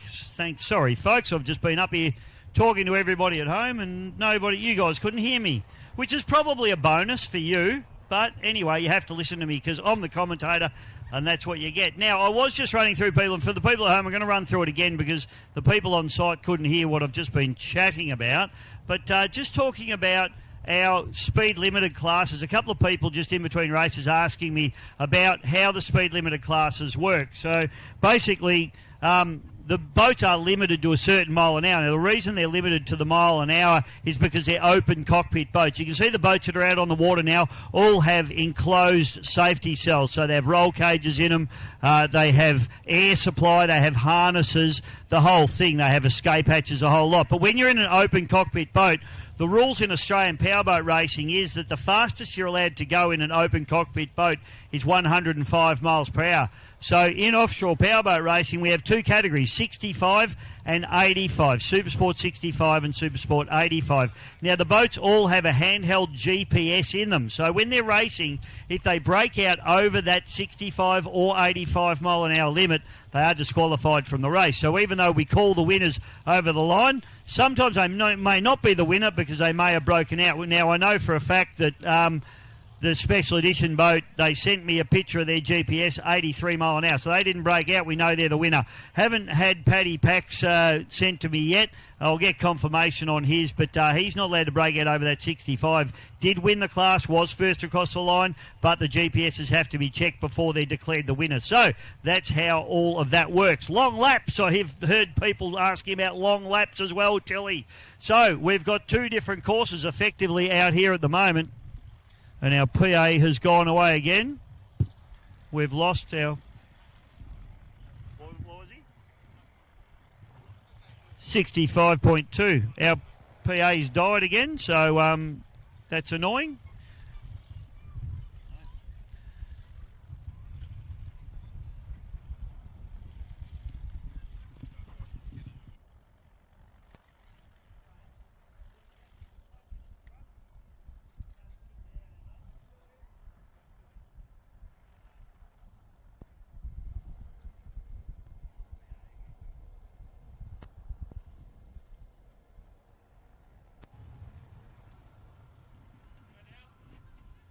Okay. Oh, we're back. Did we have a broken wire? Oh, Harry the boatman backer. Look at you. I don't know what that thing on your head is, mate, to be honest. I'm not quite sure what you look like. But congratulations, boys. Great racing out there. Second place for you, boys. And you may have broken out, might have you? Right, okay. So, as we were just discussing. So, I was just explaining long lap as our boats head up out onto the water. So we've got the yellow boat there, the Sting. We've got the DLR offshore racing machine. Mobile X, or 222 Racing. We've got Kerr Racing. Kes Racing, I should say. Hornet Racing. Venturi, Mojo and TCR all lifting themselves up out of the water. Two categories heading out onto the water. These boats are not speed limited. These boats are as hard as you can go. Two categories, Supercat Extreme. These boats limited to the controlled 850 horsepower engine. However, not all of them running that particular engine. The boats that are the Mojo and the Mobile X machine. As we watch Mojo lift itself up out of the water, Todd Kelly and Stewie Eustace, boat number 15. So they're running the carburetted big block control engine. However, the other boats that are out there, the Hornet Property Services machine, Hornet Racing, Mick and Jason Kelly are running the Mercury 525 big blocks, V8s. Venturi Offshore, Anthony DeFina and Matt Kelly are running the 565. So we've got two boats running with the bigger horsepower, we'll say. We've got the Mobile X and the Mobile and the Mojo. And then we've got the 565s in the Venturi and the 525s in the Hornet Racing. Hope that's not too confusing for you.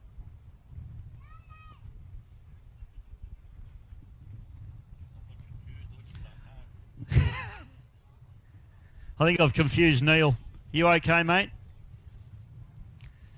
Rightio. So out of pole in Supercat Extreme is Mobile X, Darren Nicholson and Stevie Jellick. Out of two will be the Mojo, Stewie Eustace and Todd Kelly. Out of three, Venturi Offshore, Anthony DeFina and Matt Kelly. Hornet Racing will be out of four with Mick and Jason Kelly.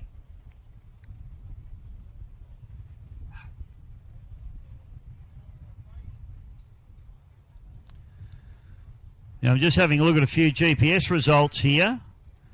I tell you what, cardiac arrest, 64.7. So they are in. I've also got, who's that one? The Millgate boys, they've just, their top speed was 60, so well and truly within the limit. So unfortunately, we've seen one breakout, which is the Razorcraft. So we've got boats heading up through the top turn now, and we're about to go racing here in Supercat Extreme and Supercat 600.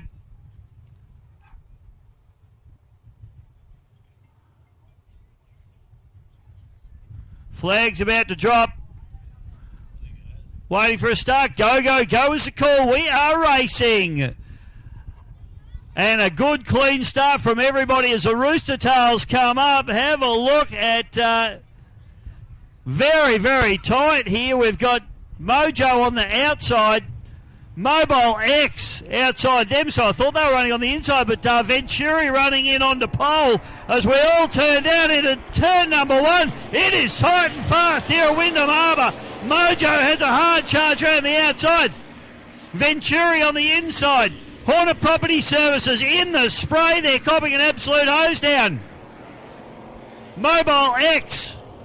Darren Nicholson, Stevie J pull a little bit of a lead as they exit turn number 1. Venturi on the inside using the tight line. And a great start as we try and focus back now onto our Supercat 600 boats, and the flag has dropped for them. And a great start there for TCR. Stevie Kelly has nailed the start. In fact, they blow the doors off the rest of the field there, the TCR. Kess Racing round the outside there. Stevie Lancaster and Scotty Kelly, they run a wide line and they bump the Sting very, very wide. Fantastic stuff. Few tactics coming into play there. Mickey Ratcliffe and Carl Wall hung out to dry there on the outside, and DLR on pole. Back straight away, and it is the TCR on the hard charge as they go up through the dogleg. Stevie Kelly, I tell you what, I want him tested after this one. What a start there for TCR. Scotty Richardson, he cooked up some beautiful bacon and eggs this morning too. And it is on. This Supercat 600 class might be the one to watch here.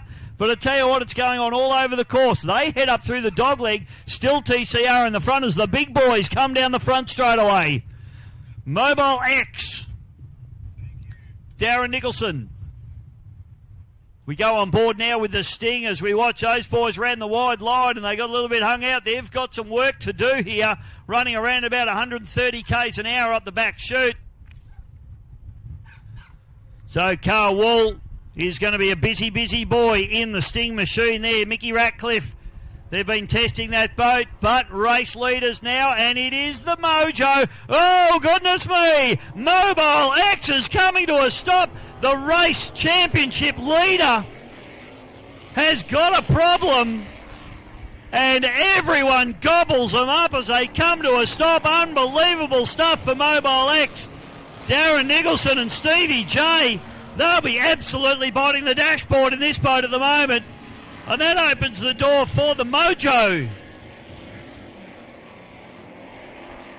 So, unbelievable stuff. Stewie Eustace and Todd Kelly, they won't be able to believe their luck as they fire through. Hornet Racing and Venturi having a good battle as well as they head up into the dogleg. Hornet, the Mercury number 6 drives hanging from the transom of that boat.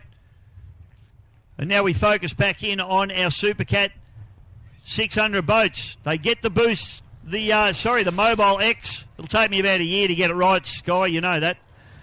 Down into the bottom turn.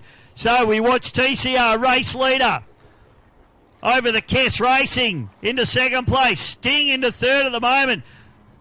They run the tight line. The Sting will make up some ground here. That's a good run from them, and they actually poke their nose up into second momentarily. So this battle is going to go on between these two, but TCR. Mobile X now. They get the boat fired up. I wonder what the problem was there. So this is amazing stuff now as Mobile X lifts itself up out of the water. And Nicholson and Jellick, they will not be happy, and they've got some ground to make up. Let's hope the boat can continue on and that problem doesn't rear its ugly head again during the course of the race. We're only 4.5 minutes into this race at the moment.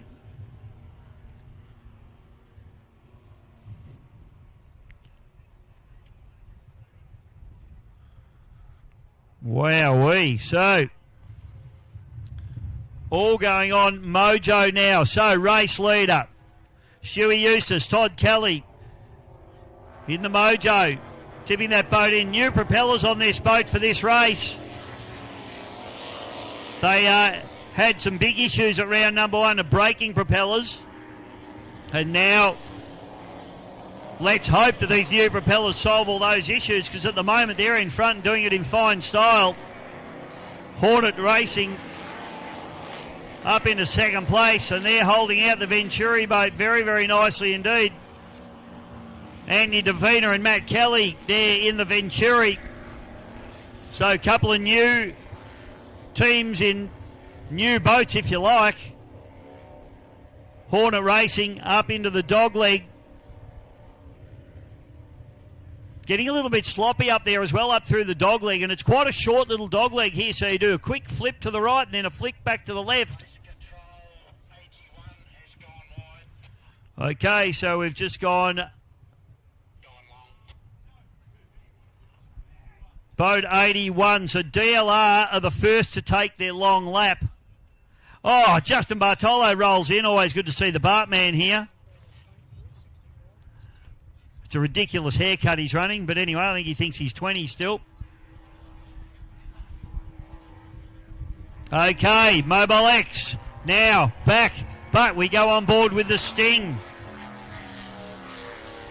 They've got some work cut out for him now, but it's starting to become a real battle between these three boats. We watch Mobile X come through, and then the battle is on in 600. Oh, lots of spray. Oh, we better both go over. Kes Racing's gone over. That'll be a red flag.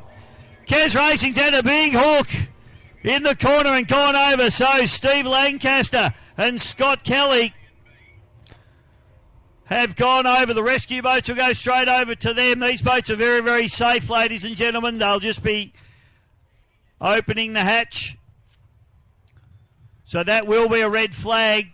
I can't see one on the course yet, but yes, I can. So red flag comes out. Kes Racing's over, and I can see movement in the hatch there. The hatch comes open, and both drivers climbing out. We've got one driver helping the other out, and two drivers out. So both drivers are okay, ladies and gentlemen. Both drivers are okay. Scotty Kelly and Stevie Lancaster both okay. But very, very tight, hard racing in the 600 category.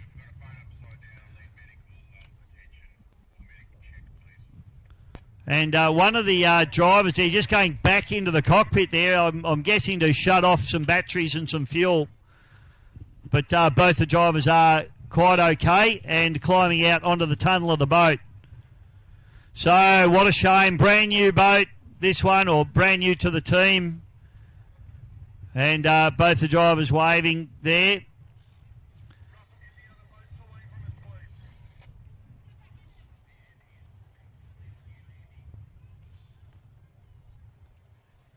So obviously we're going to need to get this boat towed back into the marina and flipped over. That's really devastating for this team. Brand new team. This is the championship winning boat from last year. And Steve Lancaster and Scott Kelly, it's their, only their second race in this boat. They were right in the pack. And unfortunately, they've just got hooked up. They were being held very, very tight by the rest of the pack. All nothing untoward, I wouldn't say. But just came in a little bit hot, hooked the boat up, and over she goes.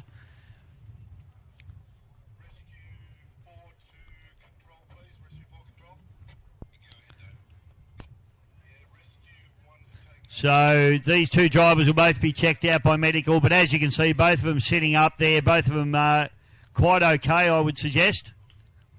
But they'll still get checked out as the rules dictate. There's a hatch in the bottom of the boat, and they're just having a bit of a chat about it now. And, well, they say there's only two types of race boat drivers, ones that have been wet and ones that are going to get wet. So they are now gone from ones that are going to get wet to ones that have been wet. Nice to get the first one out of the way. Hopefully there's not too much damage to the boat. It's a very, very strong boat, built by Steve Campbell of Composite Constructions in Braeside. It is all resin-infused foam core. Very, very strong bit of gear. And I doubt that there'll probably be really any damage to that boat. The biggest problem they're going to have is that their engines are wet, and engines don't like salt water very much. So they're going to get that boat back into the marina. They'll get it flipped over. They'll get it dried out. They'll get those engines running this afternoon, I'm sure. But that will take a little bit of cleaning up. So, ladies and gentlemen, we might take a little bit of a break just here in the commentary position while we get this little bit of a debacle sorted out. And we'll be back with racing once we get this sorted. We'll be back real soon. Hope you're enjoying the racing here from Windham Harbour. Round number 2 of the Australian Offshore Super Boat Championships.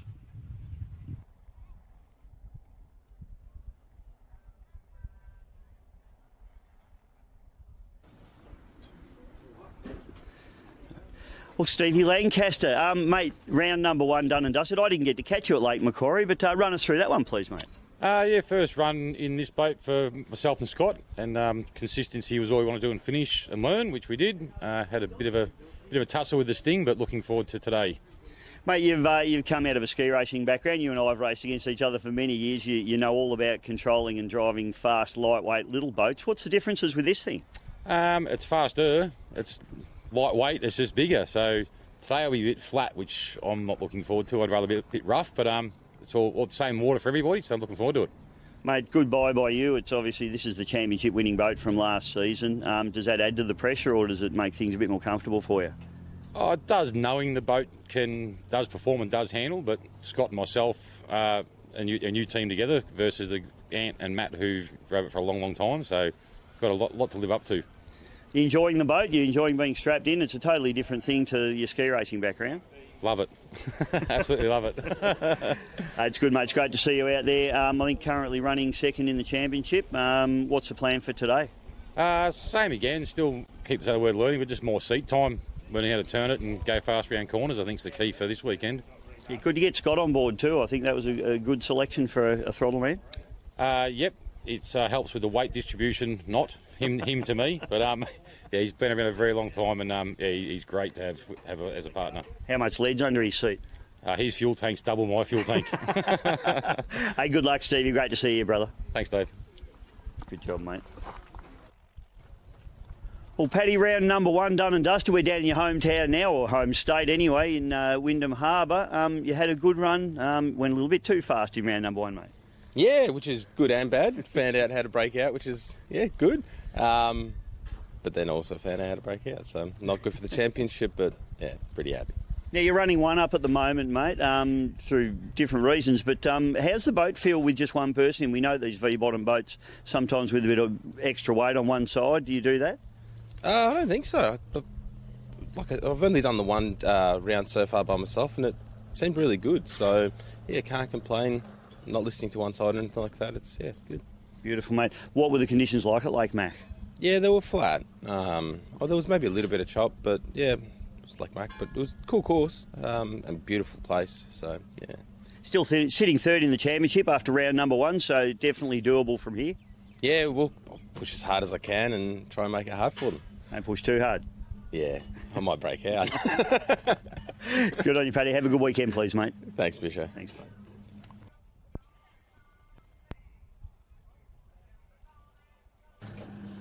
Well, Darren Milgate, welcome to the championship in this beautiful 21-foot bullet with Evinrude power. Thanks, Bisho. Mate, what's the program? You didn't compete round 1. What's your plan for the rest of the season? Well, we've been in the USA for 3 years racing little hydroplanes over there, and we only arrived back in Australia in December. Picked this boat up over Christmas and just thought we'd come down and have a go and have some fun. Yeah, well, it's great, you know, these championship with these speed limited classes. It really opens it up for these types of boats. Well, we bought this as a social ski boat, and you know, we heard that this was on, and we just thought, why not? So we racked a race number on the side and bought some safety gear, and here we are. Fantastic. Well, 21 bullets there, a well proven good hull. Yeah, look, I think this will go well. I think you know, the bullets handle well in the chop, and unless it gets really big, I think we're in with a shot, provided we can hover around that 63, 65 mark and not break out. Oh, mate, great to have you here, and have a great weekend. Thanks, Bisho. Thanks, mate. Cheers, bud.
Adventure calls.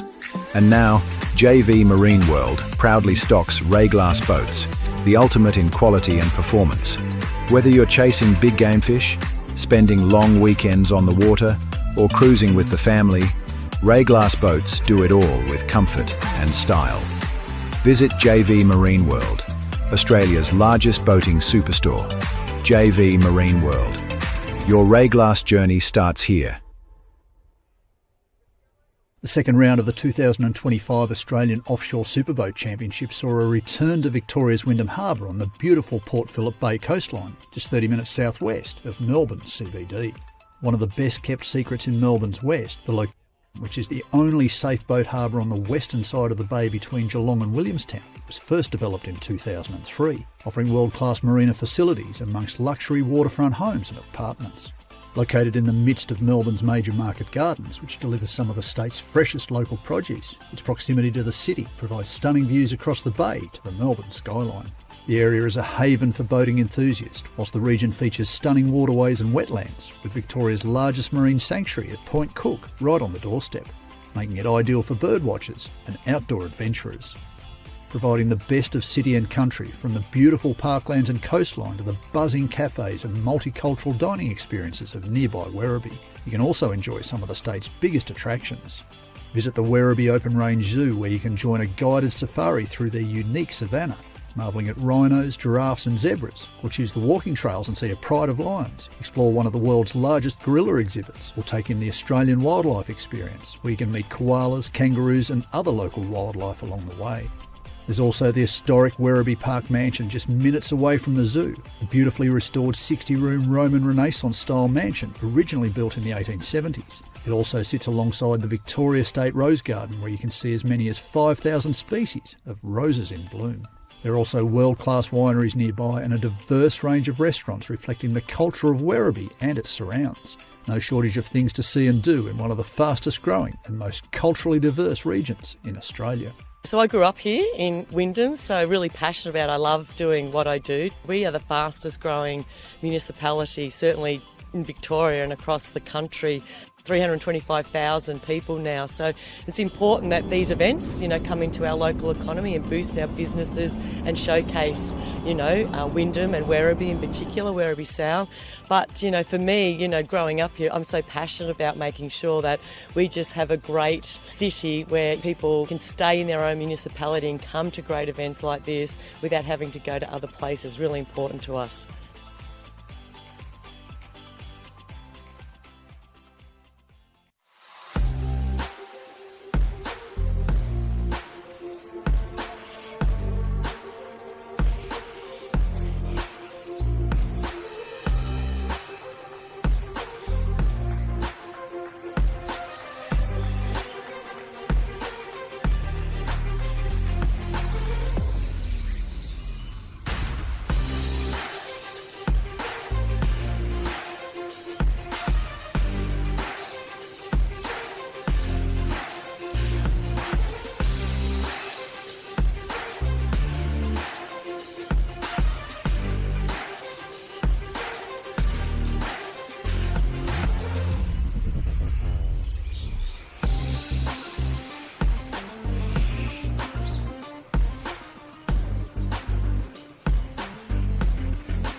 Ready to make a splash with a great boat deal? With over 100 boats on display from brands like Quintrex, Yellowfin Plate and Mercury Outboards, we'll help you find the perfect boat. Visit us at JV Marine Braeside or go to jvmarine.com.au.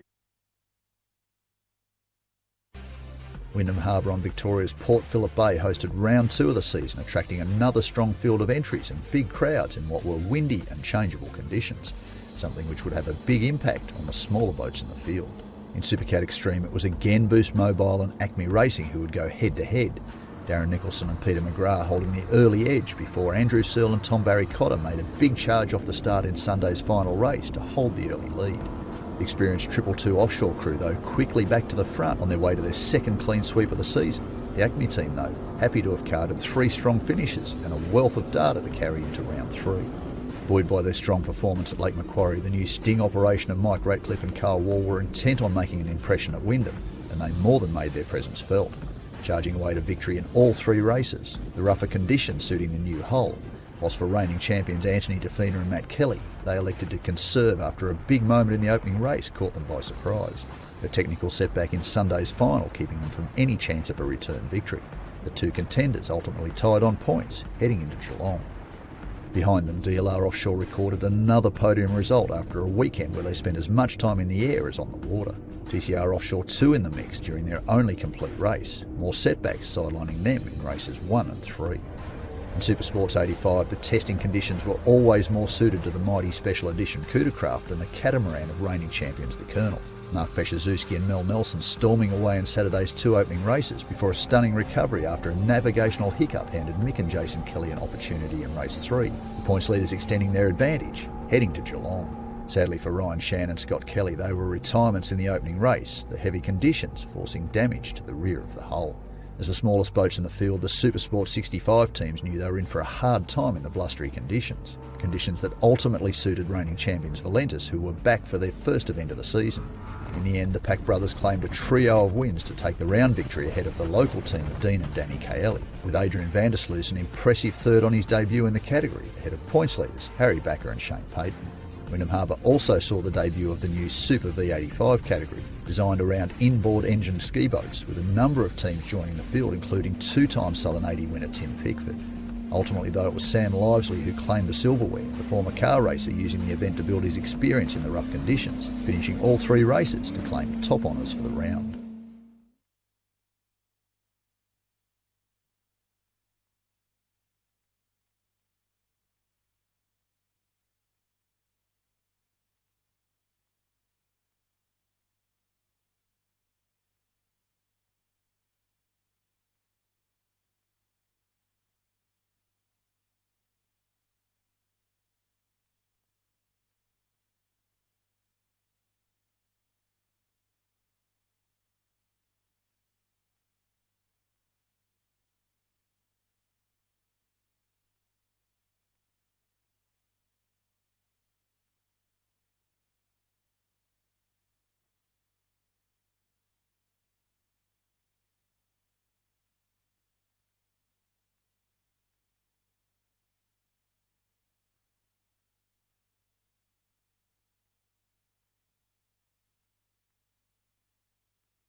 Fishing and boating to me are pretty much my world. It's my passion, my hobby.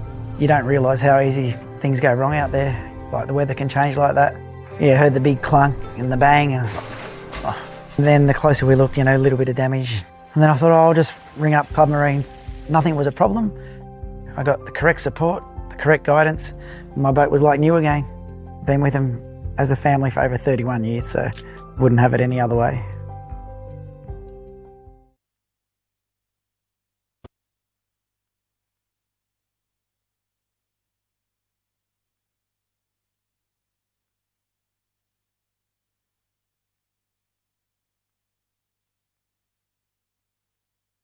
6.96 kilometre 5-turn Windham Harbour course on board with Andrew Searle and Tom Barry Cotter in the Acme Racing Supercat Extreme boat, and hear from Tom about what's going on in the cockpit.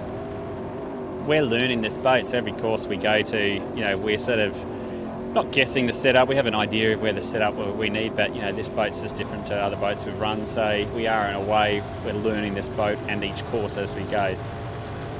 We've both got our roles in the cockpit. So Andrew is busy, obviously throttling the boat. He's controlling the throttle and the trim of the boat with these drives.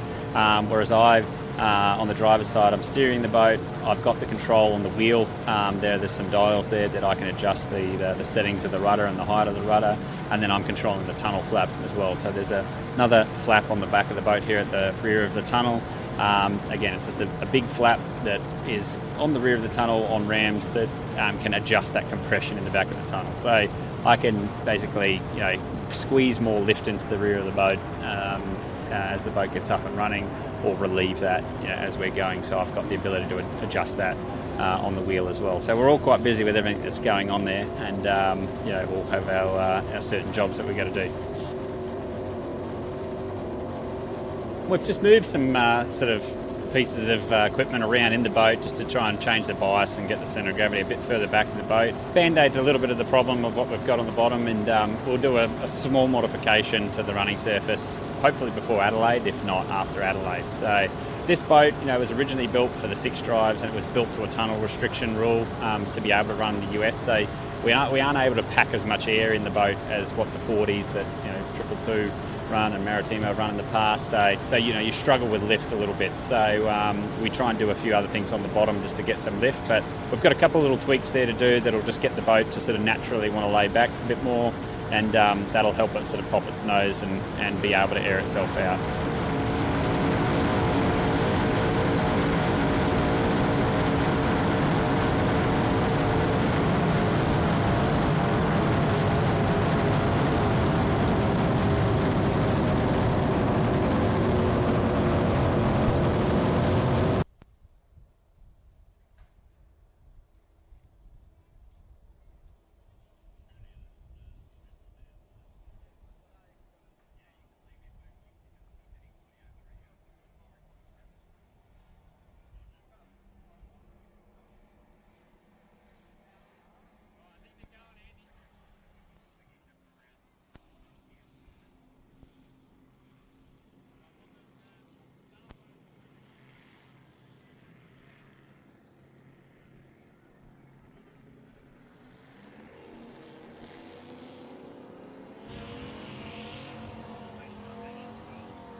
All right, ladies and gentlemen, welcome back to round number 2 of the Australian Offshore Super Boat Championships. Who said stuff doesn't get exciting out on the water here for the offshore boats? Unfortunately, we're down one boat now.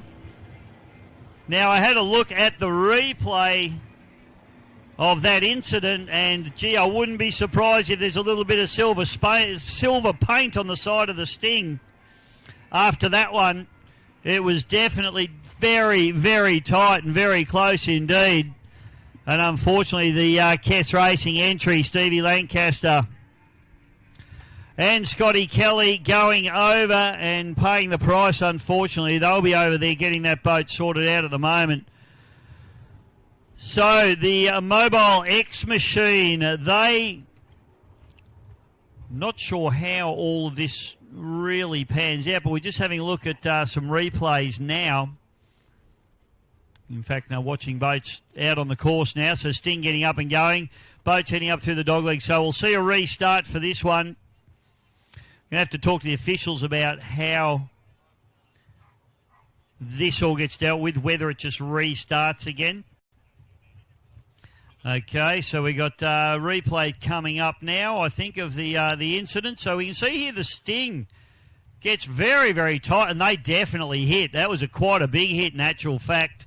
And over Kess Racing goes. Gee, I think the officials will probably have a little bit of a look at that one. It looked like there was a fair old lane change going on there. Whether the Sting boat actually bit in a little bit. But certainly there'll be plenty of discussion about that one over the next couple of days and weeks coming, I'm sure. But certainly looked like there was an impact there as well. It definitely was. And hopefully neither of the boats have sustained too much damage. The Sting has stayed out there, so they're obviously quite happy with the structural integrity of their boat. But very, very wild here at Windham Harbour. Beautiful Werribee as we get these boats to start again. Now I'll just try and get confirmation from my officials on how long we're going to run for. 15 minutes we will be running for. So it'll be half a race distance for this one. So we'll set the timers and we will see the figurative flag drop in just a moment. As I said earlier on, these boats all have race fever in them. So, and we have started. So, try and get confirmation on what will happen with long laps as well. Russell might let us know on that one. But we've got a good clean start. So everybody needs to do the one long lap in this 15-minute sequence. So we're away, and we are down into turn number one. So the Mobile X-Boys will be pretty happy with the situation at the moment after the boat having a stop. They have been granted a reprieve, you would have to say.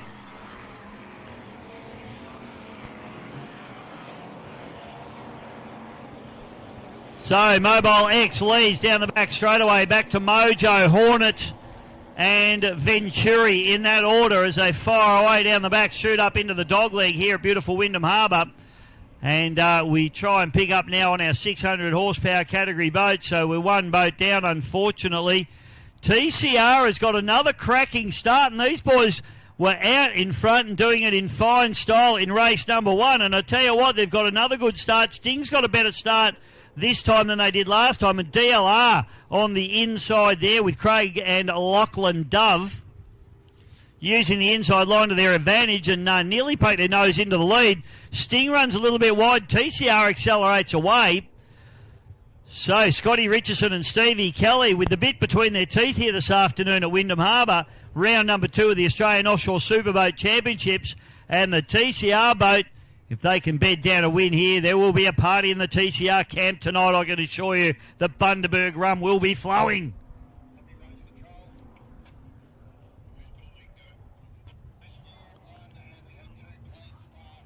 Up through the top turn we go now, and the big bangers charging hard. So Mobile X, Darren Nicholson and Stephen Jellick, who had a problem in race number one. They did get the boat going again, but they were a long way back. So this has been a very, very good win for them, a reset, if you like, which puts them out in front. So the Mobile X now back to second place is Mojo now. Todd Kelly and Stewie Eustace. New props on this boat, and it is trucking along very, very nicely indeed. Down the bottom turn now.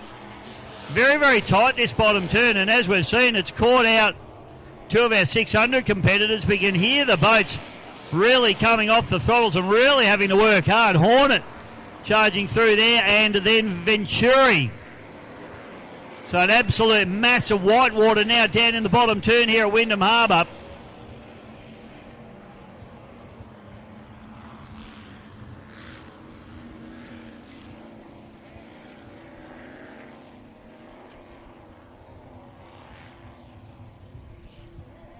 So Venturi charging up into the dog leg. They're just a little bit off the pace in this one at the moment. This boat running slightly bigger engines than the Hornet Racing entry. They're running the 525s in the Venturi.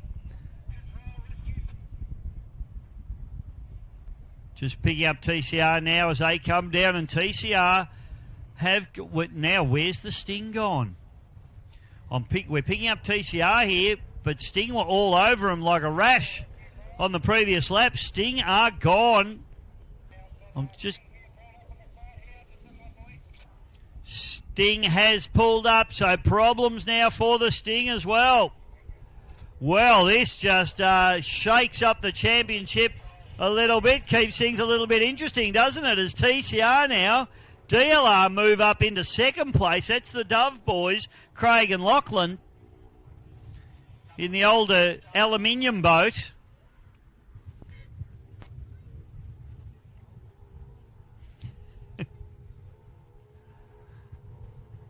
So Boost, not Boost, it's Mobile X coming down the front straight away. Beautiful livery on the boat now, the Mobile X, of course. Mobile X very big in the US as well, and one of the great sponsors to come on board offshore powerboat racing here in Australia. But tell you what, Nicholson and Jellick are absolutely on the hard charge.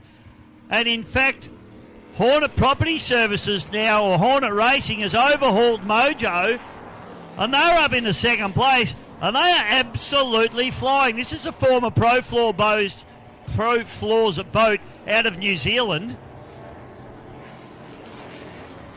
And it is quick. It's always been quick. But I tell you what, these boys have got the bit between the teeth at the moment. This Hornet Racing machine have overhauled this boat here, the Mojo. So Shuey Eustace and Todd Kelly were up into second, now shuffled back into third. Venturi still holding fire in fourth place with Anthony DeFina and Matty Kelly.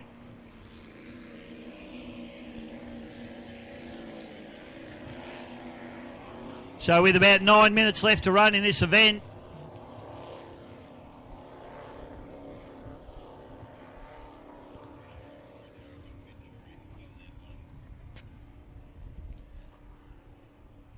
okay, so Mojo just getting confirmation on who's done their long lap. So I'm just going to get confirmation of that again. I think Mojo have done their long lap. And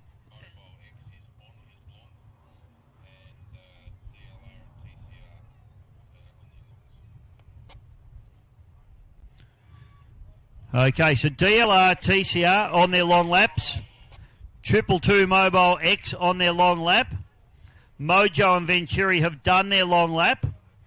Hornet Racing yet to do theirs. Okay, so we've got Hornet Racing on their long lap now. So at the end of this lap, we should be back into race order.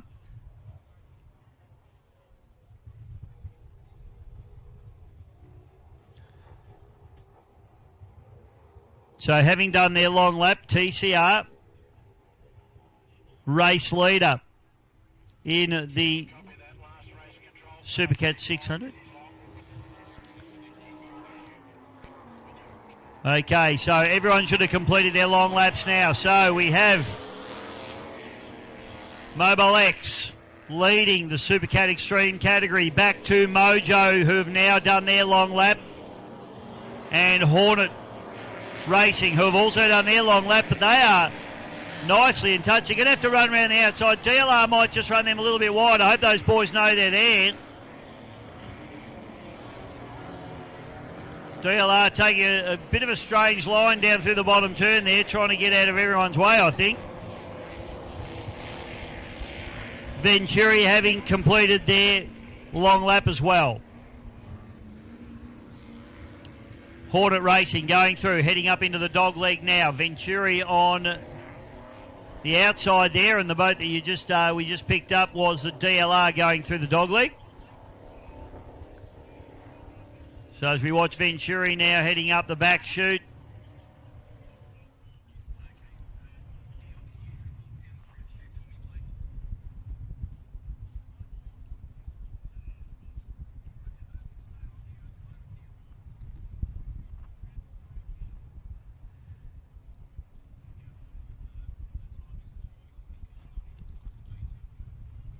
Okay, 6 minutes 25 seconds left to run in this event, and everyone now has completed their long lap. So we've settled down into race order again.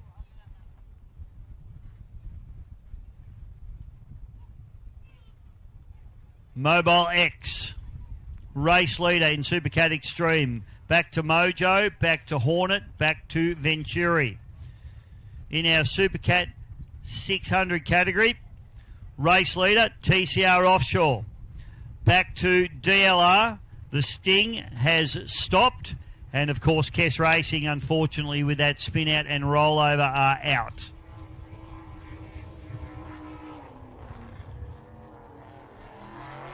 Mobile X now, down through the bottom turn. Oh! Bit of a hook there.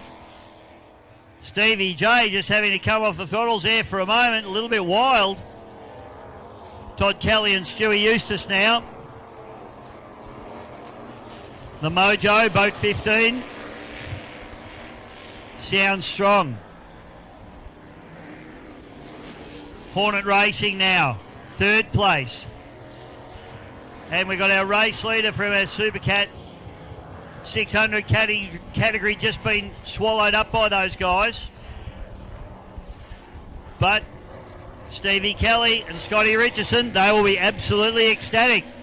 Not only have they outlasted everyone so far, they were quickest. They were in the lead, and everybody fell by the wayside behind them. DLR doing a great job. Craig Dove, Lachlan Dove. This boat a little bit underpowered and a little bit overweight. But certainly these boys out here really enjoying it at the moment, sitting in that beautiful second place in trophy position.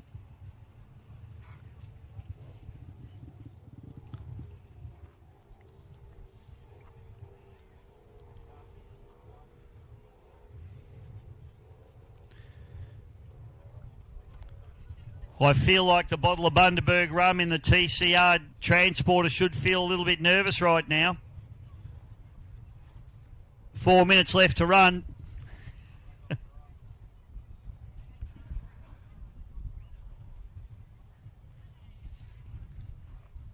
Front chute, and it is Mobile X trying to hold off the hard charging Mojo 15. Todd Kelly and Stewie Eustace.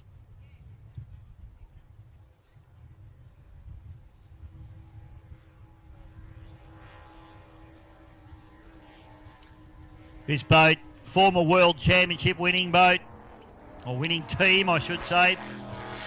They actually used their other boat to win their World Championship over in Florida. Mojo now. Beautiful boat. This is a former, originally the Riviera Class 2 8-litre boat. Have a look at the slide the boat gets up as it goes through this bottom turn. And these boys doing a beautiful job. As I was saying, boat used to run a single 8V92 Detroit diesel in the centre of that boat when it was originally built. It's been many incarnations over the years. It was Riviera to start with. It was Mega Bulk Fuels. It was the Good Guys. It's been a lot of different boats, a lot of different liveries over its racing career. The Fryer boys did a fantastic job with that boat for many years.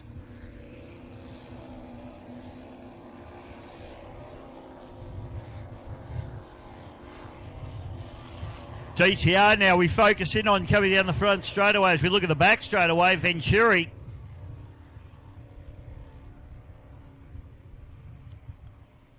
And the TCR boys with only about 2 minutes and 10 seconds left to run. They can afford to just turn the wick down a little bit, and I wouldn't be surprised if that's what they've done. They want to get this boat home. They've still got 2 races to go tomorrow.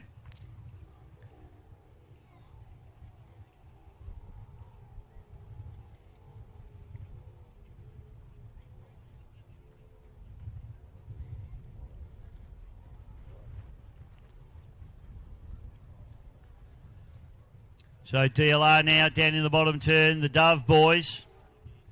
Craig Rwanda Dove, the father, and Lachlan, the son. Craig actually holds the world record for water skiing from Tasmania to Melbourne. Did it behind a 29-foot Scarab a few years and a few kilos ago. In fact, the driver of the boat was here earlier on, Mr. Richard Partington. Good to see all the old boat racing legends out and about here this afternoon at Windham Harbour. here in beautiful Werribee. I'll tell you what, while you're in Werribee, you need to check out some of the beautiful surrounds here at Werribee. From checking out the Elephant Trail, the Werribee Open Range Zoo, the Cellar Door wine tastings at Shadowfax. There's plenty to explore in the region. Check it out. Visit werribee.com for ideas on what to see and what to do. It is a beautiful region, and we certainly love coming here. Okay, we've got about 30 seconds left to run in this one, so I would say we'll see a checkered flag.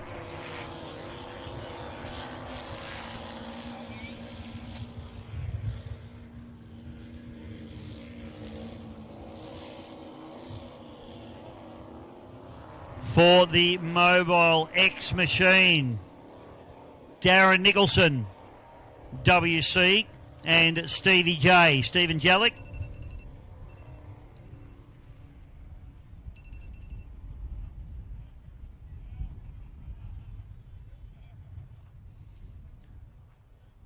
So as we watch the Venturi going up through the dogleg and the TCR coming down the front straight away, these guys should pick up a checkered flag here as I watch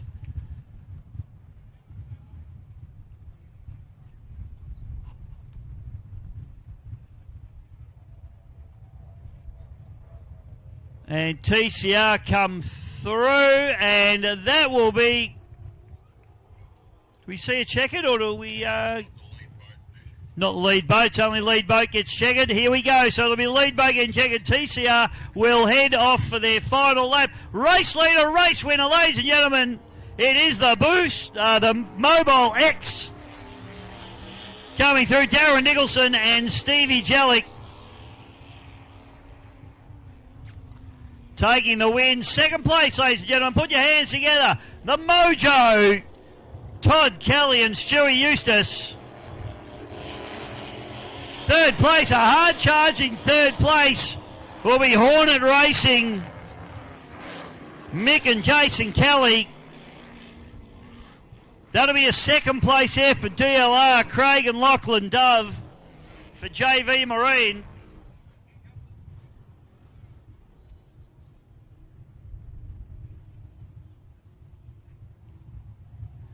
Fourth place in Supercat Extreme will be Venturi Racing, Anthony DeFina and Matthew Kelly.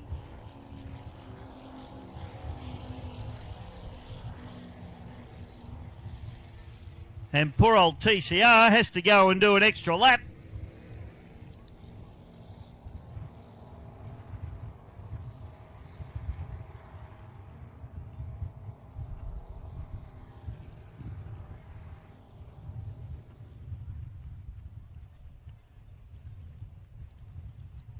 So up through the top turn. And I tell you what, these boys have struggled a little bit with the setup in this boat, but Scotty Richardson and Steve Kelly have worked hard on this boat over the off-season, and particularly between rounds number 1 and number 2.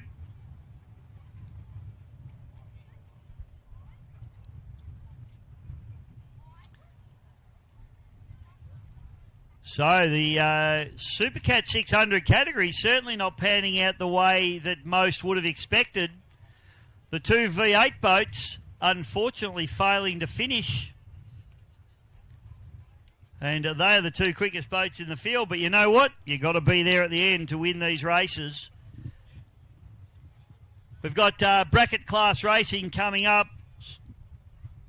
Supersport class 65 and 85 in around about half an hour's time after the finish of this race. But ladies and gentlemen, as I said, they're going to be very happy because not only have they outlasted everybody, but everyone was behind them even when they stopped. They've won this one from start to finish. Ladies and gentlemen, put your hands together. TCR, Scotty Richardson and Stevie K.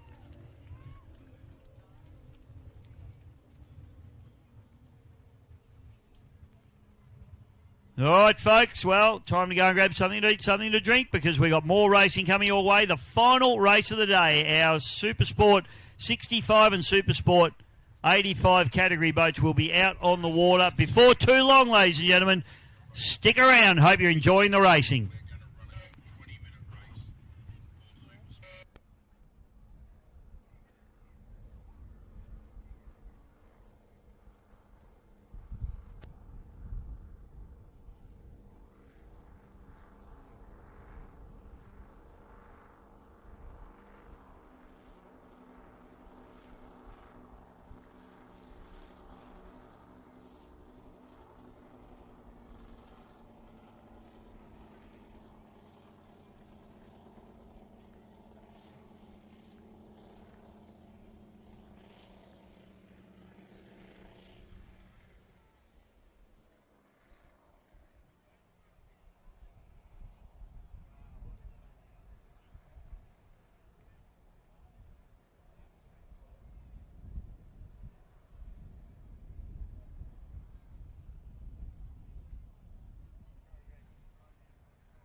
All right, Mickey Kelly, Hornet, mate. First time on the water, Lake Mac, and you'd have to say a very successful weekend for you. Yeah, pretty happy with the weekend.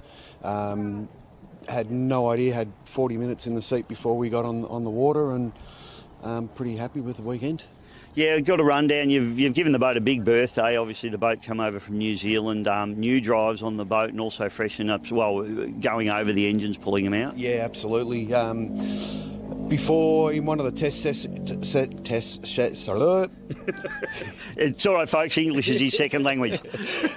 Test sessions, we broke an input shaft in the gearbox, so we rebuilt one and not the other, and then after Lake Macquarie we pulled them off and sent them up to Kevin McCarroll, and when he stripped apart the other gearbox that we didn't rebuild was full of bearings, so we bit the bullet and bought 2 new drives and transom assemblies and put them on, and hopefully, touch wood, we're all good. Oh, mate, the boat looks absolutely fantastic. Tell us about that. You're sitting second in the championship at the moment to the mighty Triple Two. Anyone can get near those guys is doing well. Yeah, absolutely. Look, I honestly think that we're never going to get to them, but reliability is key, so that's why we did do the 6 drives and pulled the engines down and did them all again, so hopefully reliability will get us up the pointy end. Yeah, obviously for the people at home, this boat running the 525 Mer Cruisers as opposed to around about 800 horsepower per side in the Triple Two. Correct. So we're well down on horsepower, but speed-wise, on the tighter circuits, we might be, nimble and get around corners a little bit better, but, they're a professional team, they're a world-class team, so pretty happy to be sitting second behind them. Mate, you've come out of the outboard boats. I mean, you've been around this stuff all your life, as have your whole family. You've taken this sport over. Yeah. But what's it like to drive compared to the outboard boat? Really, really good. The outboard boat, it's funny, the 24 skater actually has got a lot of similarities to this. You just turn it and it turns, same as the 24. It's just trying to get used to... throttling through the corner, not throttling, and we had a power steering issue at Lake Macquarie as well that we've sorted out now, so hopefully I've got good steering. Always a bonus, mate. Hey, you have a great weekend. We'll catch up with you a little bit later, but race number 1 coming up this morning, so good luck, mate. Thank you very much, Davo. All right, Lockie, Dove, the Brick, mate. Welcome to Windham Harbour. How was round 1? Tell us about that, please. Oh, round 1 was good. It's just a bit of a learning experience, sort of. So, we were just out there, just to go mainly out there. I was out there to get a feel of the boat and stuff and see how it goes. And hopefully this time we can, put a bit more pressure on and see how we go. Now, mate, I grew up racing with your dad, and he's been around outboard boats all his life, but more as a skier than a driver. What's your background growing up? Well, I was kind of always around boats and stuff when I was younger. Like, I used to, we'd be water skiing and stuff all the time down our farm and Bairnsdale, and I'd be driving the boats. And then when Dad's mate Steve-O bought his own boat, Dad was like, "Oh, you want to come racing the boats?" And I was like, "Why wouldn't I? Who would say no?" So only a crazy person would say no. Like, mate, you don't half look like your old man, by the way. Oh, no, I don't really see the resemblance. You're a lot better looking than him, of course. Yeah, get that a lot. Now you're on the throttles, mate, which is the big job. Yeah, the big job. I certainly learnt a lot about it when we were at the first race at Lake Mac. They just, you had to look everywhere. You gotta feel the boat. You gotta feel when it bites in, and then throttle around the corners and stuff. So it's a lot more than I thought it was. But I'm just here to learn and get better. So. Well, mate, currently sitting third in the championship, so you get some rough water and you boys might be your day. Yeah, hopefully. Well, that's what we're hoping for, so, yeah. All right, Lockie, good luck this weekend, mate. Thank you.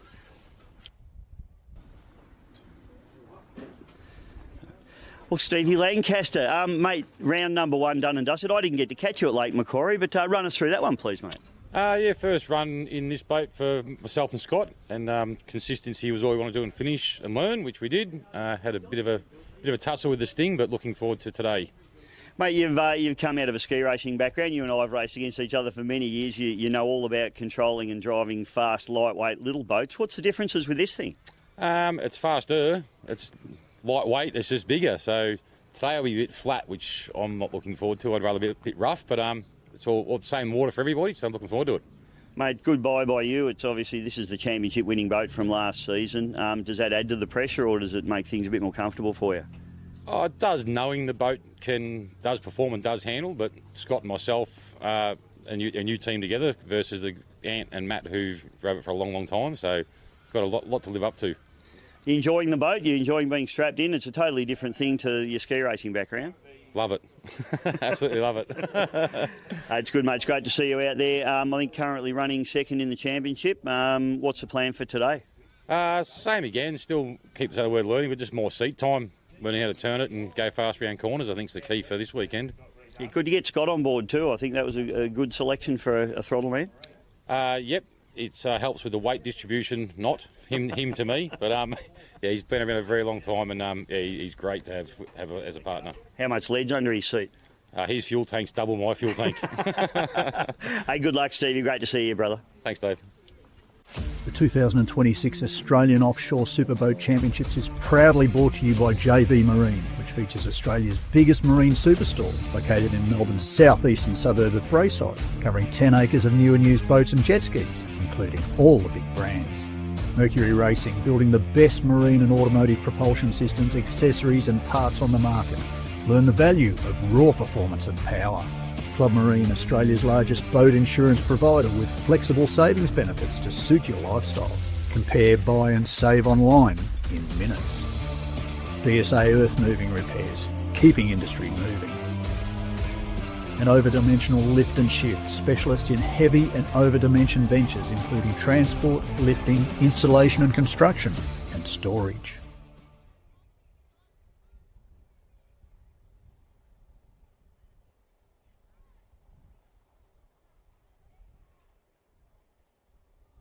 These teams are unbelievable, ladies and gentlemen. I mean, talk about V8 supercar style pit setups. This is Team Hornet Racing. Angelique is here, the new coffee machine, folks. Angelique, I'll have a white cappuccino with one, thanks, Dale. Coming right up, love. Beautiful setup, this team. New team on the scene. Well, not a new team, new boat, new truck, doing a fantastic job. And this is how they live the life of luxury.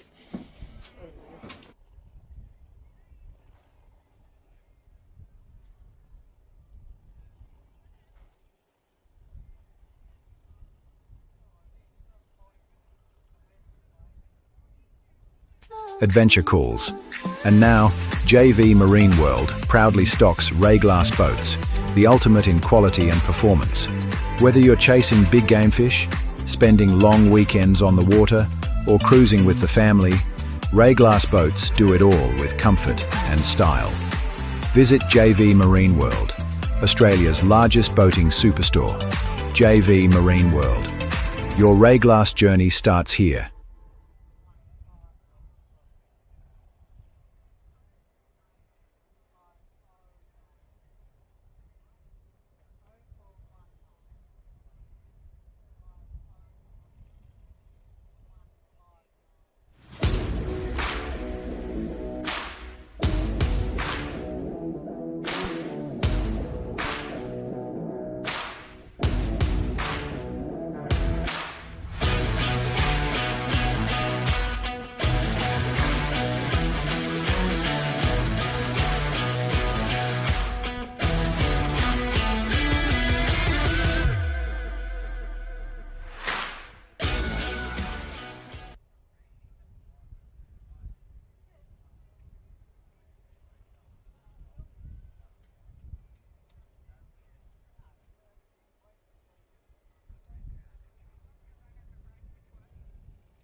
It's been built around being there for the moments that matter. Club Marine's been built around being there for the moments that matter. I have my boat covered by Club Marine because they're marine specialists, and so they know what they're talking about when it comes to boats. Been with them as a family for over 31 years, so wouldn't have it any other way.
Welcome back, ladies and gentlemen, the final race of the day, and we've got our Super Sports categories on the track at the moment. Super Sport 85. Unfortunately, just one boat in Super Sport 85 this weekend. We need to get the rest of them out, but we got the special edition now. We had Mel Nelson on board the navigator's seat for race number 1, but now, as I mistakenly thought it was Ian Tricker in the first race, it now is Ian Tricker in the second race. So for those of you that follow water ski racing, I'm sure you all know the name Ian Tricker. He is the current record holder at Southern 80, and the way things are going with ski racing, probably always will be. Going beautifully. Yes. So he is in that boat. Then the Super Sport 65 boats. We've got the cardiac arrest with Charlie Dewar. Biggest cheer squad in offshore racing. And Tiana Bottic, have we had a report from Tiana? Is she happy? Was she happy with the first run? She's addicted. Oh, fantastic. That's what we like to hear. So Charlie didn't scare her too much. That's what I like. All right, we've also got Team 38 Offshore, Benny Embleton and Liam Sutherland. We've got the Nutcase, Harry the Boatman Backer and Shane Payton. The Con with Brendan Weeks and Sophie Lancaster. Valentis with Patty Pachowski. And Anglers Rest Hotel, Darren Milgate and Jack Milgate. Now, I haven't been given any official results on their race number 1, but just jump on board the AOPC Facebook page, folks, and all of the results will get posted up there, because obviously when we call these races and we have guys coming across the line winning, but of course with the speed limited categories, as we've mentioned, all the boats have the GPSs in them. They're not allowed to go over their nominated speed. So we've got the majority of the boats in this one are limited to 65 miles per hour. And the special edition boat's actually limited to 85 miles per hour. So if they do break out, in other words, go over their speed, they bring back the GPS and it's over, they are disqualified. So boats heading down now. Now, this is a slightly shortened race. We've got a 20-minute race for this one. And we're waiting for the flag to drop.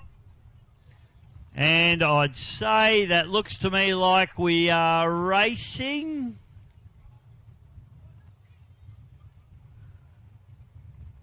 Not yet. Waiting for it to drop. Go. We are racing. We are racing.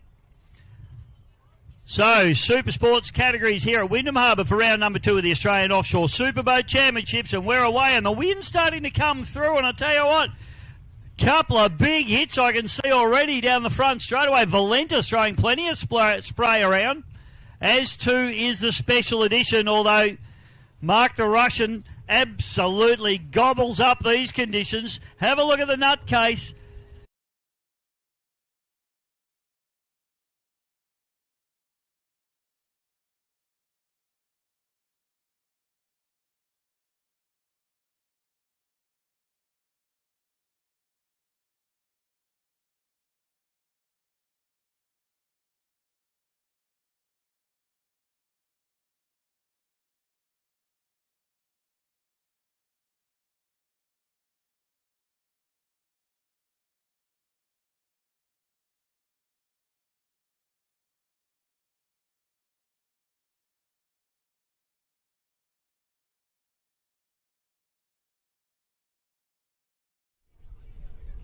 I think that was trying to pick up cardiac arrest. Oh, we got problem.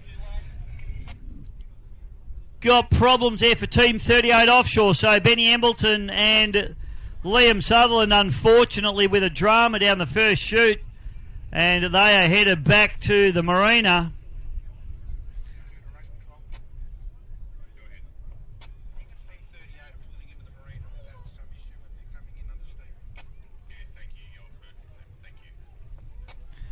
So Team 38, and sounds like race director, also Dad, Russell Embleton, has heard from them, so he might let us know what's actually gone on with the Team 38 boat. Unfortunate for those guys.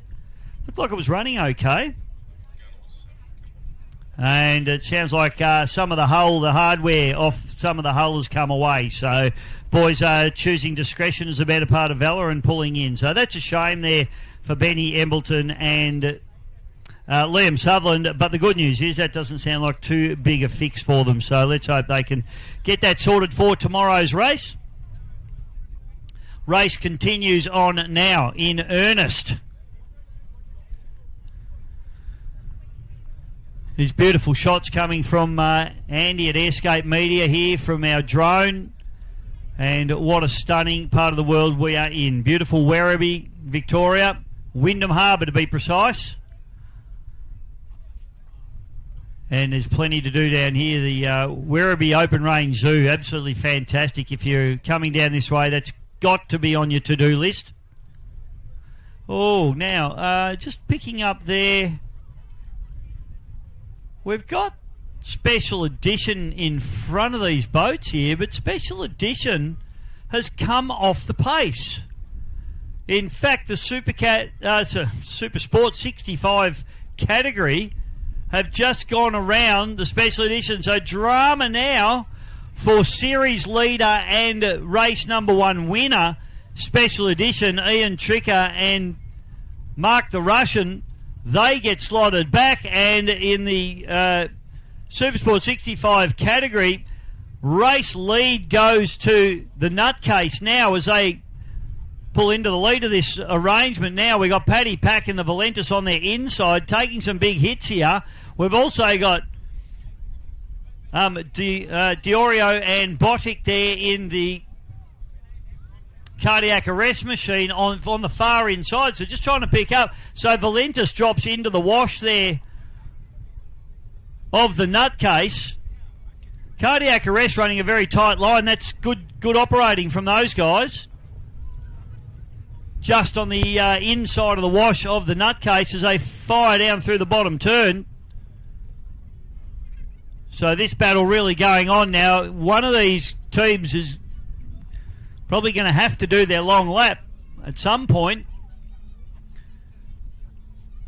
Now, you want to do your one long lap by yourself. You don't want to do it when somebody else is doing it, because you don't want to have another boat. You want like a clear shot at your one clear lap, your long lap. So you want to be able to drive the lines that you want.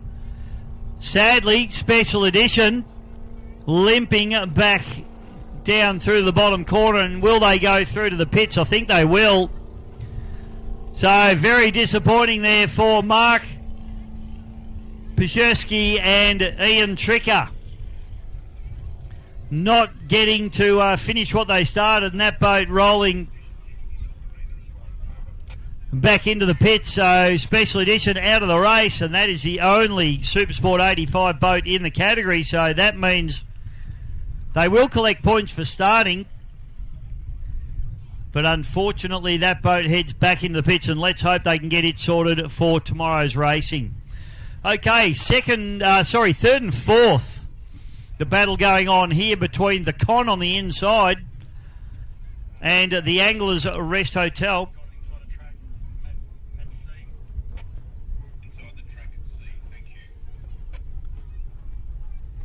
So a bit of drama going on around the course. I'm just hearing word that somebody may have strayed off course here. I'll pick that up for you.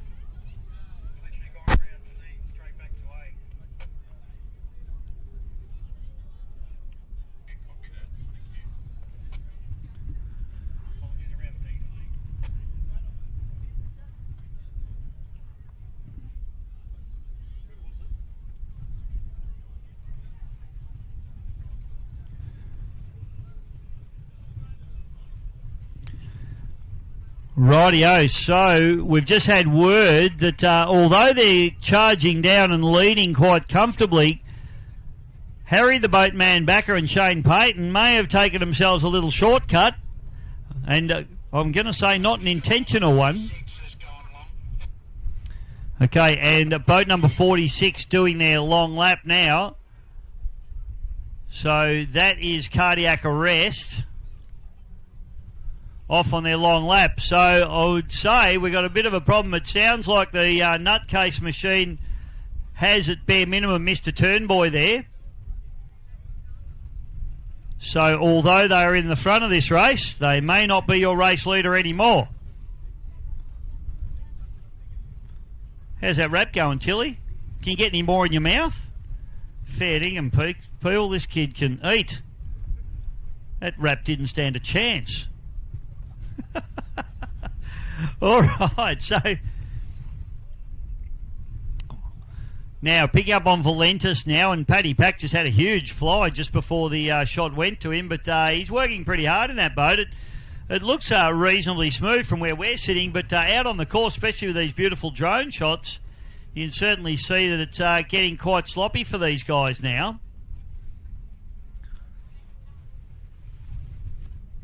So Paddy Pack may in fact be our race leader. Having said that, Cardiac Arrest have done, well, when they get down here, that'll be their long lap done. So although they've moved back, the others haven't done their long lap. So it's going to be interesting to see once Valentis does his long lap.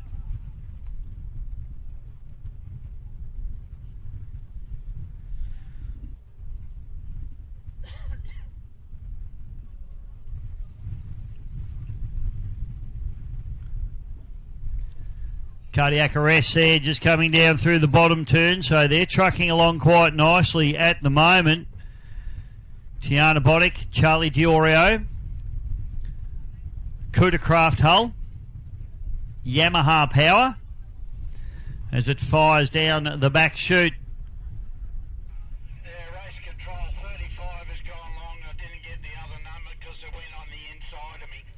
Okay, Anglers Rest Hotel set on their last lap, on their long lap, I should say, not last lap. I'll confuse everybody saying that, won't I? 10 minutes to go before the last lap.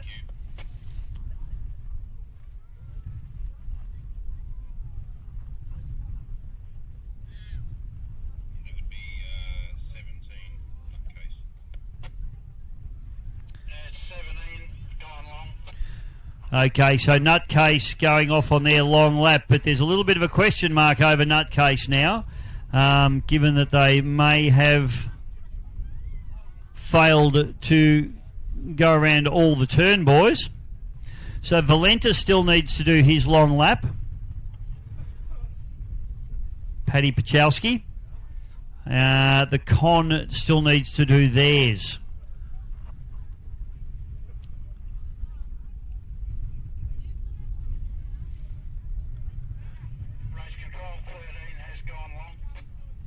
Okay, boat number 13, we've just had word, have done their long lap. So that's Paddy Pachowski in the Valentis setting off on his long lap. So everybody up the top end of the course at the moment.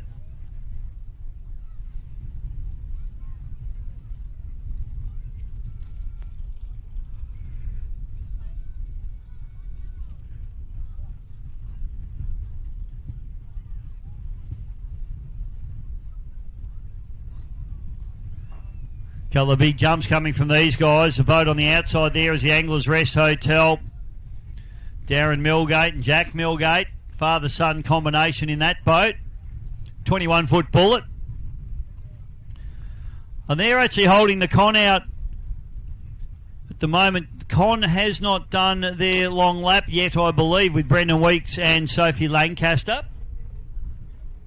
Oh, a couple of big hits there. I just caught out the corner of my eye, not on the screen, but from Paddy Pack and Shane, Harry Backer and Shane Payton.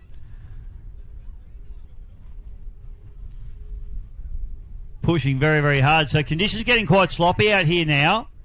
We've got around about 8 minutes, 20 seconds left to run in this event. Jumping and leaping as they go down the back straightaway for JV Marine, our wonderful sponsor and supplier of the start boat. So a lap being put there on the Con, but as I said, a question mark over that particular boat at the moment. So race leader now, Valentis Paddy Pack. Now he's probably going to have to do his long lap this time around, if not next. But he's certainly pushing hard, just trying to get as much gap as he can so he can try and get that long lap in and not go down behind the boats that's running second, which is, I'm going to say, cardiac arrest at the moment. So it's going to come down to a battle between Valentis and cardiac arrest, I think. Nutcase with a problem. They've missed a turn, boy, so unlikely that they'll figure in the top three.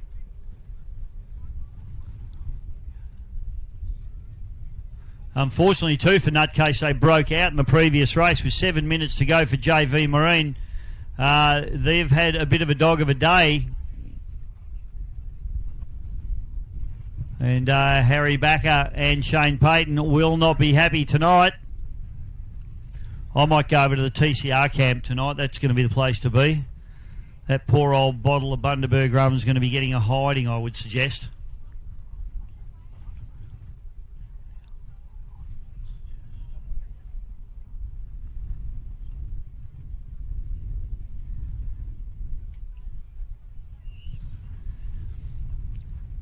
So a bit lonely down this end of the course at the moment as all the boats are up the top end of the course. He's currently watching the Super Sport 65 and 85. So a little race recap as we go through. Special edition, unfortunately, out with a mechanical issue. Mark Pajewski and Ian Tricker. Cardiac arrest, currently sitting in second place. However, I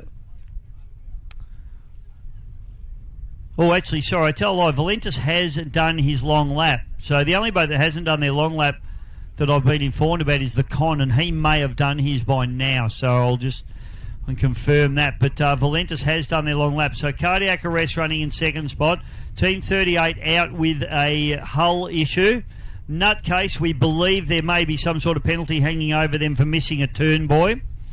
The Con still running strong. Valentis leading the pack at the moment. And Anglers Rest Hotel, they'll be running in around about third spot at the moment. As we watch the Nutcase machine come down the front straightaway with around about 5 minutes 20 seconds left to run in this event.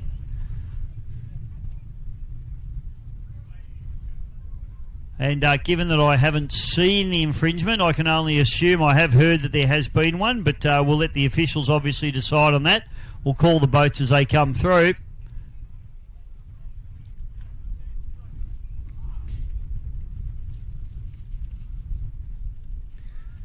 So you can see the conditions are getting quite lumpy out there now, late in the afternoon here at Windham Harbour. And these boys working pretty hard. I tell you what, you climb out of these boats with a few extra bruises. I've done a few offshore races in my boat, and I started life at 6'3". I'm about 5'2" now. Nutcase now down through the bottom turn. Valentis. So that's your lead boat there, the Valentis with Paddy Pachowski. Oh, taking some good hits too. Nice fly there. Anglers Rest Hotel, Darren and Jack Millgate.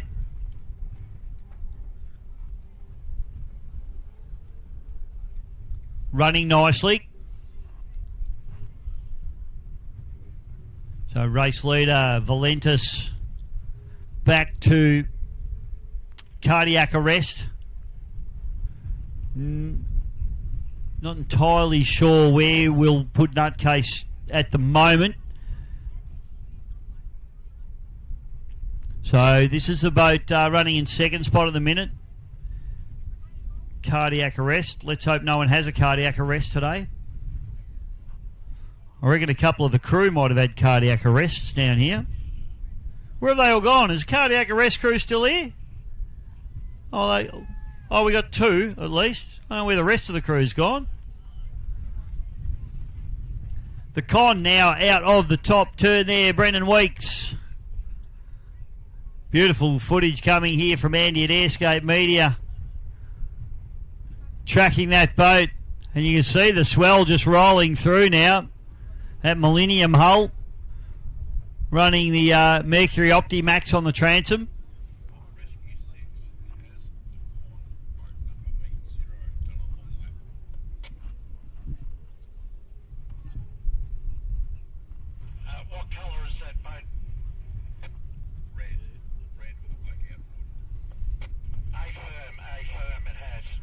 All right, just got confirmation. The con has done their long lap, so we just got confirmation on that. So they are on the track as you see them, bar the nutcase. So I think an issue for nutcase. We'll call them as they come through. So currently a race leader is Valentis, Paddy Pachowski. Second place at the moment, Charlie Diorio and Tiana Botlick in the cardiac arrest. Third place at the moment, I think we're probably looking at Angler's Rest, the Millgate boys.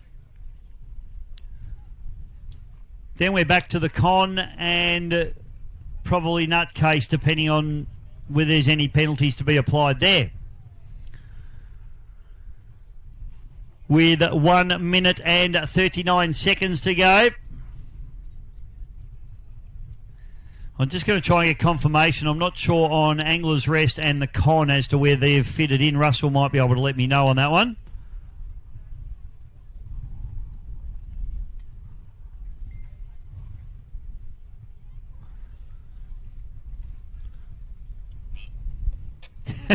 No, he can't. All right. So not long to go in this one. We've got our lead boat is Valentis, which is on the outside. We've got 59 seconds. So those guys are going to make it to the start boat. So they'll do one more lap, I reckon. Of course, I have been known to be wrong in the past. Quite frequently, actually. Down the bottom turn we go. So, Valentis and Nutcase. Not really a battle here because Nutcase team, I think, have a potentially a penalty hanging over their heads.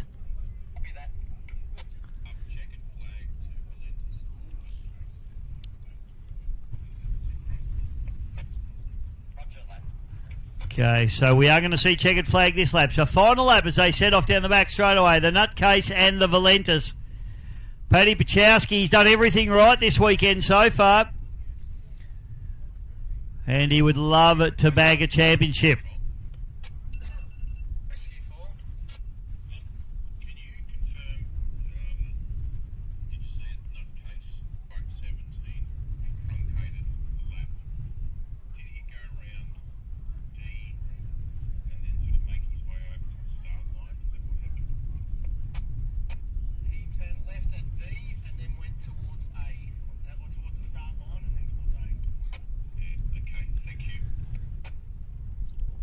Okay, so just getting confirmation there, just listening in on the radio chatter there, folks, that yes, Nutcase definitely took a little bit of a wrong turn, so they've got some drama. So down through the bottom turn, and we've got the Angler's Rest Hotel, Darren and Jack Millgate, just pulling up alongside the cardiac arrest here. So this is a good battle going on between these two. Cardiac arrest accelerating away now down the back chute. Diorio with plenty of pace down that back chute. The bigger boat just absorbing these bumps a little bit easier. Millgate boys will be getting a little bit hammered out there in that 21-foot bullet. Better them than me. We're too old for that stuff. I used to like doing it. Not anymore.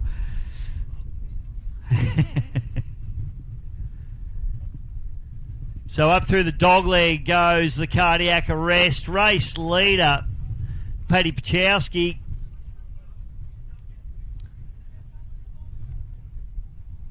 Will come through, and so it's all got a little bit mixed up with the order here. But we do know that Valentis is our lead boat. Cardiac arrest is in second spot. Third and fourth, I've not had confirmation on the con and Angler's Rest. So we'll call them across the line and wait for the official results. This is about all I can do for you there, folks.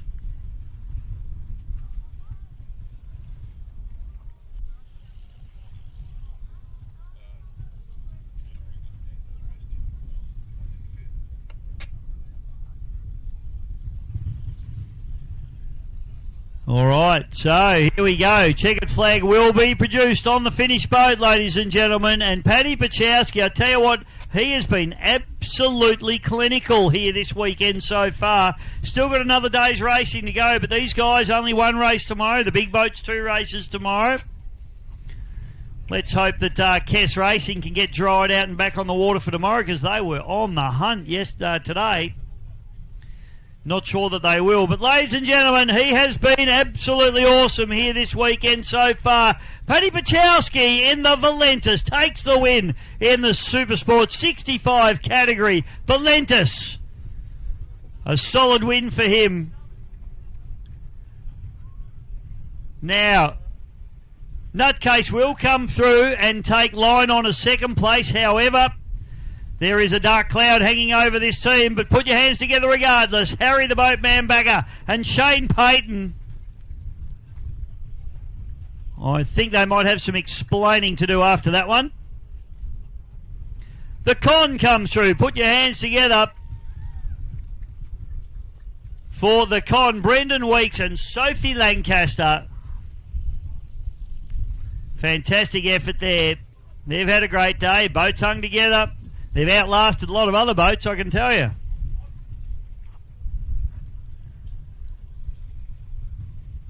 That boat used to be a twin rig, did you know, Neil? Used to have 2 engines on it. Yep, ski raced. Herbie Brennan used to be called the Confederate. Hence the name the Con. They just ripped the rest of it off and left Con on there. It had 2 Mercuries. Because they wanted to go fast, obviously. Why would you put Johnsons on it? Why would you take one off? Here we go, cardiac arrest. And this is a solid second place, ladies and gentlemen. Put your hands together for the deputy, Tiana Botic and Charlie Diorio. Cardiac arrest comes through and gets the job done. Second place. More valuable points in the bag for that team. And that is, we've got 1 boat to go, which I reckon is going to be 3rd place. Anglers Rest Hotel, so they've done a great job. Darren and Jack Milgate. The 21-foot bullet. Evinrude E-Tech power swinging from the transom of this particular boat. Darren bought it as a social boat. Now he's just punishing it. Poor thing. This isn't like towing a tube up the Murray. Jumping and leaping out of the water.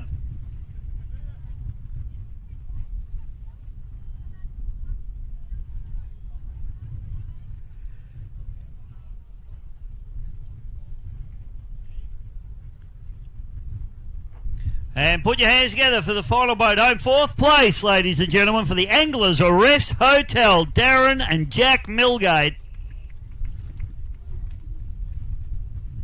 Congratulations to them.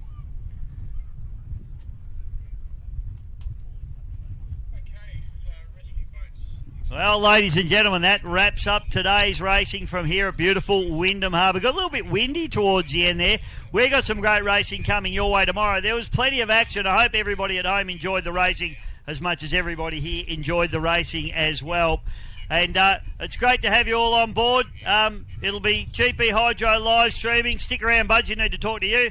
Stick around, folks. We're going to be back tomorrow morning racing from 11 o'clock, so earlier than today.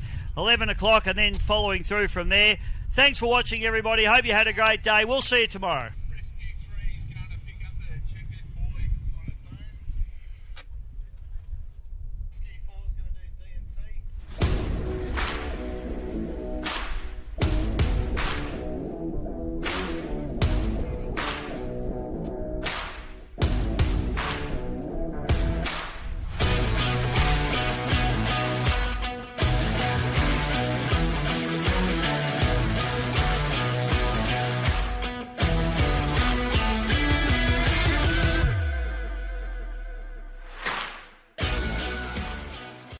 Ready to make a splash with a great boat deal? With over 100 boats on display from brands like Quintrex, Yellowfin Plate and Mercury Outboards, we'll help you find the perfect boat. Visit us at JV Marine Braeside or go to jvmarine.com.au.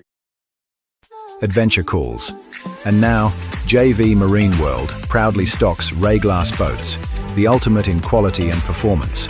Whether you're chasing big game fish, spending long weekends on the water, or cruising with the family, Ray Glass boats do it all with comfort and style.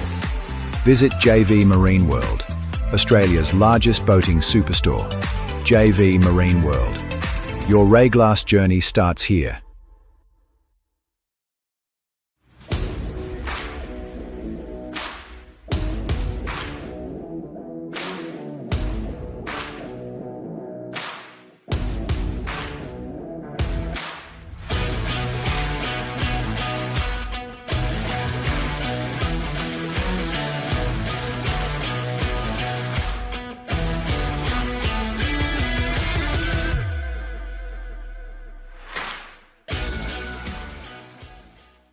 The 2026 Australian Offshore Super Boat Championships is proudly brought to you by JV Marine, which features Australia's biggest marine superstore, located in Melbourne's southeastern suburb of Braeside, covering 10 acres of new and used boats and jet skis, including all the big brands. Mercury Racing, building the best marine and automotive propulsion systems, accessories and parts on the market. Learn the value of raw performance and power. Club Marine, Australia's largest boat insurance provider with flexible savings benefits to suit your lifestyle. Compare, buy and save online in minutes. DSA Earth Moving Repairs, keeping industry moving. An Overdimensional Lift and Shift, specialist in heavy and over-dimension benches, including transport, lifting, installation and construction, and storage.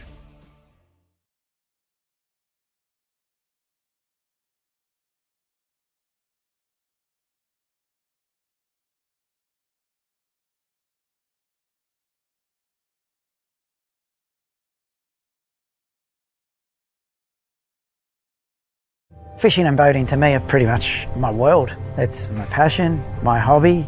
You don't realise how easy things go wrong out there. Like the weather can change like that. Yeah, I heard the big clunk and the bang. And then the closer we look, a little bit of damage. And then I thought, I'll just ring up Club Marine. Nothing was a problem. I got the correct support, the correct guidance. My boat was like new again.